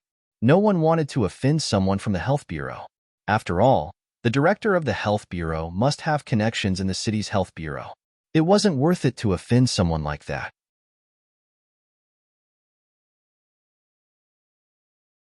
Chapter 220. Give you a plane ticket. Tiandi's face darkened when the dean didn't say anything. "What? Dean Ma doesn't want to give me face anymore. There aren't many people in Songshan who can say no to me." "Mr. Zhou." The dean didn't know who Tiandi was, but he'd heard of the name before. He was one of the most famous people in Songshan, starting out in the black and white world. A few years ago, he'd opened a large KTV and had quite a few connections. "Enough with the useless stuff. I'm not leaving today. Let's see who can make me leave." Tiandi, naturally, wouldn't leave the room just like that. This wasn't just a simple hospital room anymore. It was a matter of his face in Songshan. If Tiandi obediently left the room today, he'd be the laughing stock of everyone tomorrow. Besides, he felt that he was in the right. Guangdong had already paid the fee, and he had a ticket. Why would he be kicked out? "You're not leaving? I'll give you a plane ticket." Lin Yi didn't have the time to waste with this guy. Fun was waiting for him. With that, Lin Yi walked over and grabbed Tiandi by the collar, tossing him out along with the 4 bottle beside him. Tiandi was sent flying out of the room, landing on the bench in front of the door with a thud. The 4 bottle miraculously ended up hanging on the clothes hanging behind the bench. Lin Yi was already giving Tiandi a lot of face, telling him to leave after getting his 4 drip. Otherwise, he'd have made him crawl under the bench. Tiandi was a bit disdainful of Lin Yi trying to make a move on him. He was planning on scaring him. Who was he? He was Tiandi, a celebrity in Songshan. Was this guy trying to get physical with him? Was he looking to die? But before he could say anything, he felt his body floating in the air. The next moment, he was sitting on the bench in the hallway of the hospital. The dean didn't expect Lin Yi to be so violent, tossing him out without even listening to what Tiandi had to say. He smiled bitterly, but at least it saved him the trouble of explaining. Zhao Guangdong was also a little dumbfounded. What kind of person was this? He had never seen someone like this. One wrong word, and he would lose face. However, Zhao Guangdong didn't dare to say anything to Lin Yi. He was a typical bully. When he saw his boss flying out, he hurriedly ran out of the ward to see if his boss was all right. "Mr. Zhou, are you all right?" Guangdong ran into the hallway and asked the pale-faced Tiandi. Tiandi was fine, but he was scared out of his wits. Who would feel good after flying through the air? Especially at such an old age. His heart almost fell out of fear. "Today, I, Zhou Tiandi, will make my words clear. Wait in this room if you have the balls, otherwise get the hell out of here in an hour." Tiandi let out a sigh of relief as he pointed at the room. "If you're still here, I'll make sure you stay in this room for half a year." Bam! Lin Yi slammed the door shut, not listening to what Tiandi had to say. "You." Tiandi almost died from anger. He clutched his chest. "Fine, if you have the balls, just you wait. Guangdong, call Ruoguang and tell him to bring people here." "Yes, Mr. Zhou." Guangdong had wanted to make the call a long time ago, but Mr. Zhou hadn't said anything, so he didn't dare make the call himself. All he had to do now was call the boss' eldest son, Zhou Ruoguang, and the people in this room would be done for. Tang Yun wasn't a fan of violence, but she couldn't help but cover her mouth and laugh. Linny was always this reckless, just like when he smashed Zhang Bianbiao's barbecue stand. Just as Linny had said, you had to use different methods to deal with different people. Some people wouldn't listen if you tried to reason with them, so you had to use violence to stop violence. Brother, that's Zhou Tiandi. He has some connections in the underworld. You've offended him. Director Ma knew that Linny had a close relationship with Guan Shuamin, so he had to remind him. Should I call some security? Thank you, Director Ma, but it's fine. I think it's better to get some surgeons, Linny said. Director Ma paused, not understanding what Linny meant. He thought about it carefully.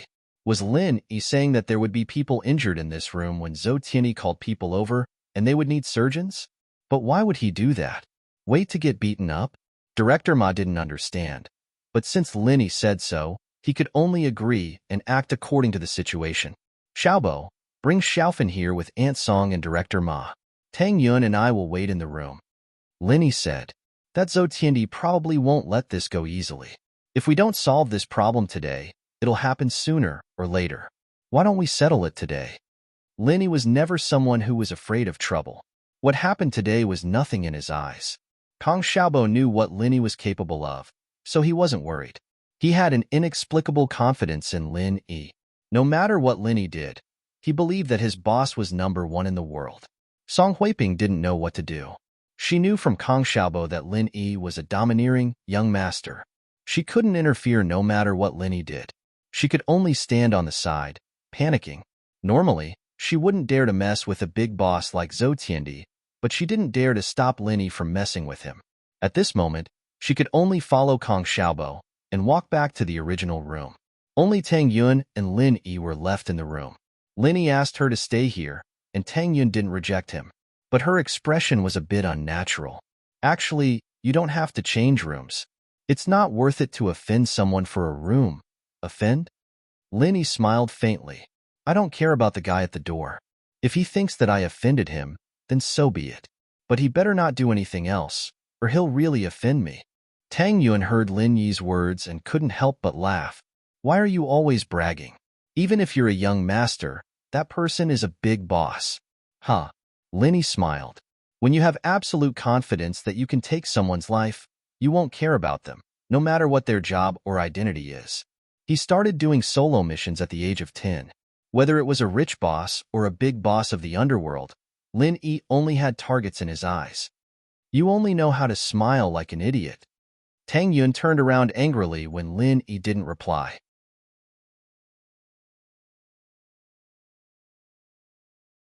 Chapter 221. The Consequence of Dirty Hands. I don't believe you. Tang Yun curled her lips. Aren't you helping your brother chase girls? Both, I guess. Lin Yi didn't deny it. Tang Yun humphed and didn't say anything. Her relationship with Lin Yi was getting more and more complicated and couldn't be severed. Just thinking about it gave her a headache, and the best thing to do was to not think about it. It didn't take long before Fawn was sent to the room by Director Ma. Linny smiled inwardly. This Director Ma must have thought that he had a close relationship with Shuamin. After settling Fan down, Director Ma left, and the room returned to silence. Zhou Tiandi, Guangdong, and the others who were at the door had already left as well. Boss, what's with that Zhou? He left just like that? Didn't he tell us to wait? Kong Xiaobo was curious about Zhou Tiandi's departure. He want to find someone, right? Linny, naturally, didn't think that Zhou Tiandi would let it go just like that. Maybe someone will come looking for trouble, and he's afraid of alerting the police, so he left first. Kong Xiaobo nodded, but before he could say anything, a commotion came from the hallway. The door was kicked open with a bang, and a yellow-haired man rushed in with 4 to 5 thugs. All the men in the room, come out. The yellow-haired man was just about to call all the men out when his eyes landed on Tang Yun. He didn't think that there would be such a beautiful woman in the room. The yellow-haired man was a pervert, and he was here to teach them a lesson. But after seeing Tang Yun, he changed his mind. He gave his lackey a look. As the leader, he couldn't say what he thought aloud. That would make him seem like a bad person. The lackey was the yellow-haired man's confidant, and he knew what the yellow-haired man wanted. He pointed at Tang Yun. You come out too. Tang Yun paused for a second and realized that the yellow-haired man had taken a liking to her and wanted to do something to her. She looked at Linny in panic, only to see him standing there leisurely as if nothing had happened. Tang Yun calmed down as she felt annoyed. With Linny there, she wouldn't be at a disadvantage, would she? Although she was a little conflicted that Linny treated her so well, she hoped that Linny would protect her in this situation. Tang Yun didn't know what she was thinking, but it was weird. The blonde nodded silently at his underling's actions. Since his underling had made it clear, he didn't need to hold back anymore. He reached out to hug Tang Yun, wanting to drag her out of the room. Tang Yun jumped in fright and tried to dodge, but she bumped into someone. She glanced sideways and saw that it was Lin Yi. She was about to ask what he was doing when Linny grabbed the blondie's outstretched hand. Your hand is dirty. Linny smiled faintly and looked at the blondie. I haven't hugged her yet, and you want to? Tang Yun's face reddened at Lin Yi's shameless words. She glared at him. What do you mean you haven't hugged her yet? Kid, since you haven't hugged her, then she has nothing to do with you. Are you trying to stand up for her? The blondie's face turned cold as he tried to pull his hand away, but he didn't. I don't have a pattern to my moves, so it's not about standing up for her. I just think that your hand is too dirty. With that, Lin Yi exerted strength, and with a crack, the yellow-haired man let out a heart-wrenching howl. Ouch! My hand! My hand! The blondie felt a piercing pain in his hand. He almost cried. I just gave you a small warning, and you're like this? Why are you so soft? Let me ask you, were you sent by that Zhou Tiandi? Lin Yi didn't think that the blondie would start crying after his hand was dislocated. Ouch! My hand! The blondie didn't answer Lin Yi's question. He was still wailing. Lin Yi didn't know what else to do. He helplessly exerted more force, and another crack sounded. All right, stop screaming. It's connected. Answer me now. The 4 lackeys that the blondie brought with him were dumbfounded. Who was this guy? Was he doing acrobatics? He dislocated the blondie's hand and then connected it again? They wanted to go up, but they hesitated. After all, the blondie didn't say anything, and they had to worry about his safety. Go. Go together. Kill this kid. The blondie's hand was connected, and the pain was alleviated a bit. Crack. Another crack sounded, and Lin Yi dislocated the blondie's hand again. Ouch. The blondie cried out in pain, but this time Lin Yi used more force than before. Not only was his hand dislocated, but it was also bent at an unbelievable angle. The blondie shouted twice before his eyes rolled back into his head, and he fainted on the ground. I shouldn't have connected it for you. You're too despicable. Lin Yi didn't bother asking him anymore. He turned to the lackeys who were walking over, hesitating. You guys, is there anyone with despicable hands? The 4 of them looked at the blondie's deformed palm. What kind of psycho was this? How could he be so cruel? No. No. The lackeys didn't want to end up like the blondie, and they shook their heads subconsciously. Oh, then it's you. Lin Yi pointed at the lackey who asked Tang Yun to go out with him. Tell me, did Mr. Zhou send you guys? The lackey was the blondie's confidant. He couldn't betray the blondie. Looking at the blondie on the ground, the lackey's heart was filled with hatred. He pulled out a dagger and charged at Lin Yi. I'll kill you. But, just as he was about to get close to Lin Yi, the lackey suddenly changed directions and stabbed the dagger at Tang Yun. Tang Yun jumped and screamed. She wanted to dodge, but it was too late. Just as the dagger was about to reach Tang Yun, her body mysteriously tilted and fell towards the blondie, and the dagger stabbed into the blondie's bent hand. The yellow-haired man had already fainted from the pain, but when he was stabbed by his subordinate, he woke up with a cry of pain. Seeing his trusted subordinate stabbing him with a dagger, the yellow-haired man immediately exploded in anger. His subordinate actually betrayed him. What the F***CK do you want to do? The blondie didn't know where he got his courage from, but he used his left hand to pull out the injured dagger and pointed it at his confidant. You're stabbing me in the back?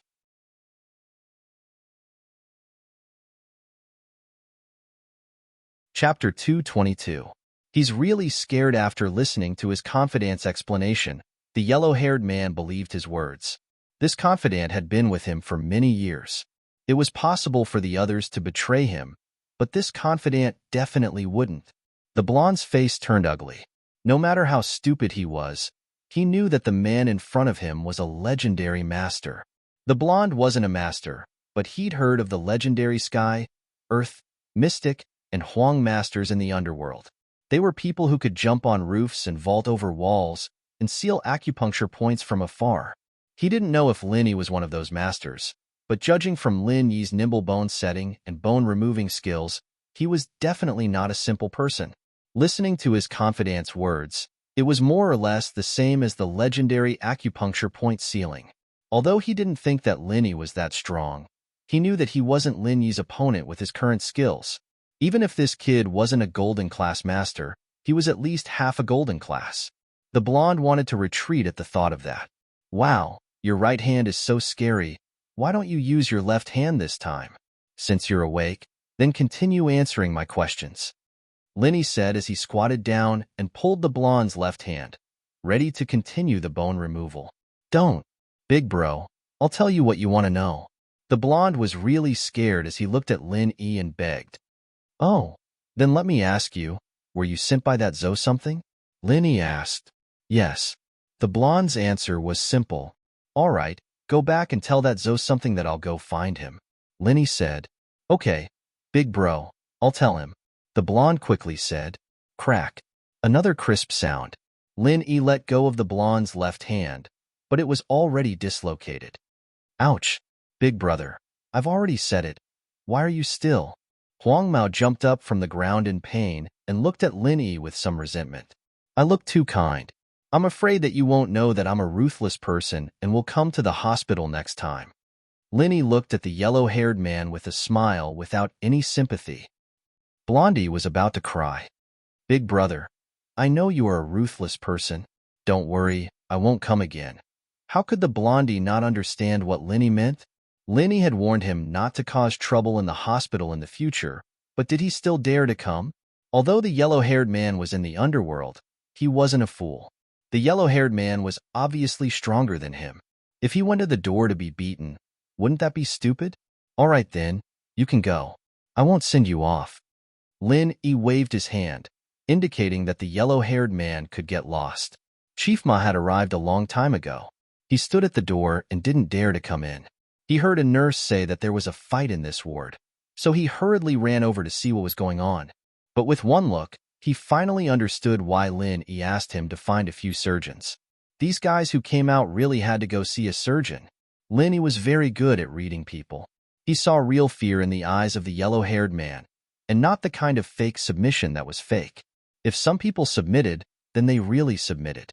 But some people only submitted on the surface, but in their hearts, they thought that a gentleman's revenge was never too late. If this yellow-haired man didn't really submit, but wanted to take revenge afterwards, then Lin Yi didn't mind making him disappear from the face of the earth. Lin Yi was famous for being protective of his subordinates when he was in the team. If anyone wanted to touch someone in the team, then he would touch their whole family first. After returning to the bustling city, he didn't have any teammates, but he had a lot of friends by his side. These friends were the same as his former teammates, and they were also Lin Yi's reverse scale. Tang Yuan was so scared that she covered her mouth. Even a tough girl like Lu Xinwen couldn't help but widen her eyes in shock. Song Huiping even covered Xiaofen's eyes, because Lin Yi was simply too cruel. Although he was dealing with a group of evil people, such means still made people shudder. Only Kong Xiaobo's eyes were filled with excitement. He had already fought with Lin Yi on the rooftop, and most men only had impulsive hot-bloodedness when it came to fighting. They didn't have fear or terror. This kind of people only needs to be taught a deep lesson. If it wasn't like this, they would still come looking for trouble. Lin Yi saw everyone's expression and shrugged his shoulders in embarrassment. Boss, you're so cool. Can you teach me that move just now? Pacha. That person's hand would be crippled. Kong Xiaobo was a little envious. I can teach you, but who should I use as a demonstration? Lin Yi smiled as he looked at Kong Xiaobo. Forget it then. Kong Xiaobo weakly retracted his hand and shook his head. The originally tense atmosphere in the ward was instantly relaxed by Lin Yi and Kong Xiaobo's humorous conversation. Even Song Huiping laughed along. Xiaofan might have seen a lot of life and death situations, but she wasn't afraid of what happened before. She also laughed when she heard Kong Xiaobo's words. In the afternoon, Mrs. Tang was going to the food street to open a stall, and Tang Yun naturally had to help her mother. Xiaofan was fine, so Tang Yun prepared to leave. After Tang Yun left, Lin Yi didn't have any reason to stay, so he left with Tang Yun. Leaving Kong Xiaobo and Lu Xinwen here to take care of Xiaofan, Kong Xiaobo had already confirmed his feelings. The 18-year-old Kong Xiaobo was impulsive and passionate. Although Xiaofan had all kinds of flaws, the stubborn Kong Xiaobo had already ignored them. Although Lin Yi was a little more rational than Kong Xiaobo, he wasn't that much rational. Lin Yi enjoyed the beautiful school life, but the days of living on the edge of a knife were getting further and further away from Lin Yi. Lin Yi smiled as he looked at Tang Yun, who was sitting in the front passenger seat with her head down. Tang Yun was still acting like a punching bag, as if he was bullying her every single day. The car drove into the shantytown, and Lin Yi parked the car at the place yesterday. The shantytown had returned to its usual noisy and leisurely state. The elderly were chatting with their neighbors in front of their houses, and the kids were running around. When they saw Lin Yi's car, they all curiously gathered around to see what was going on. The trauma of Xiaofan jumping off the building yesterday had disappeared, and the 3 sections building had returned to its usual peace. Send you back? Lin Yi frowned as he saw Li Erlin walking over leisurely. Tang Yun hesitated for a moment, but still nodded. Compared to Li Erlin and Zhou Ruoming, who were unreasonable people, she would rather deal with Lin Yi.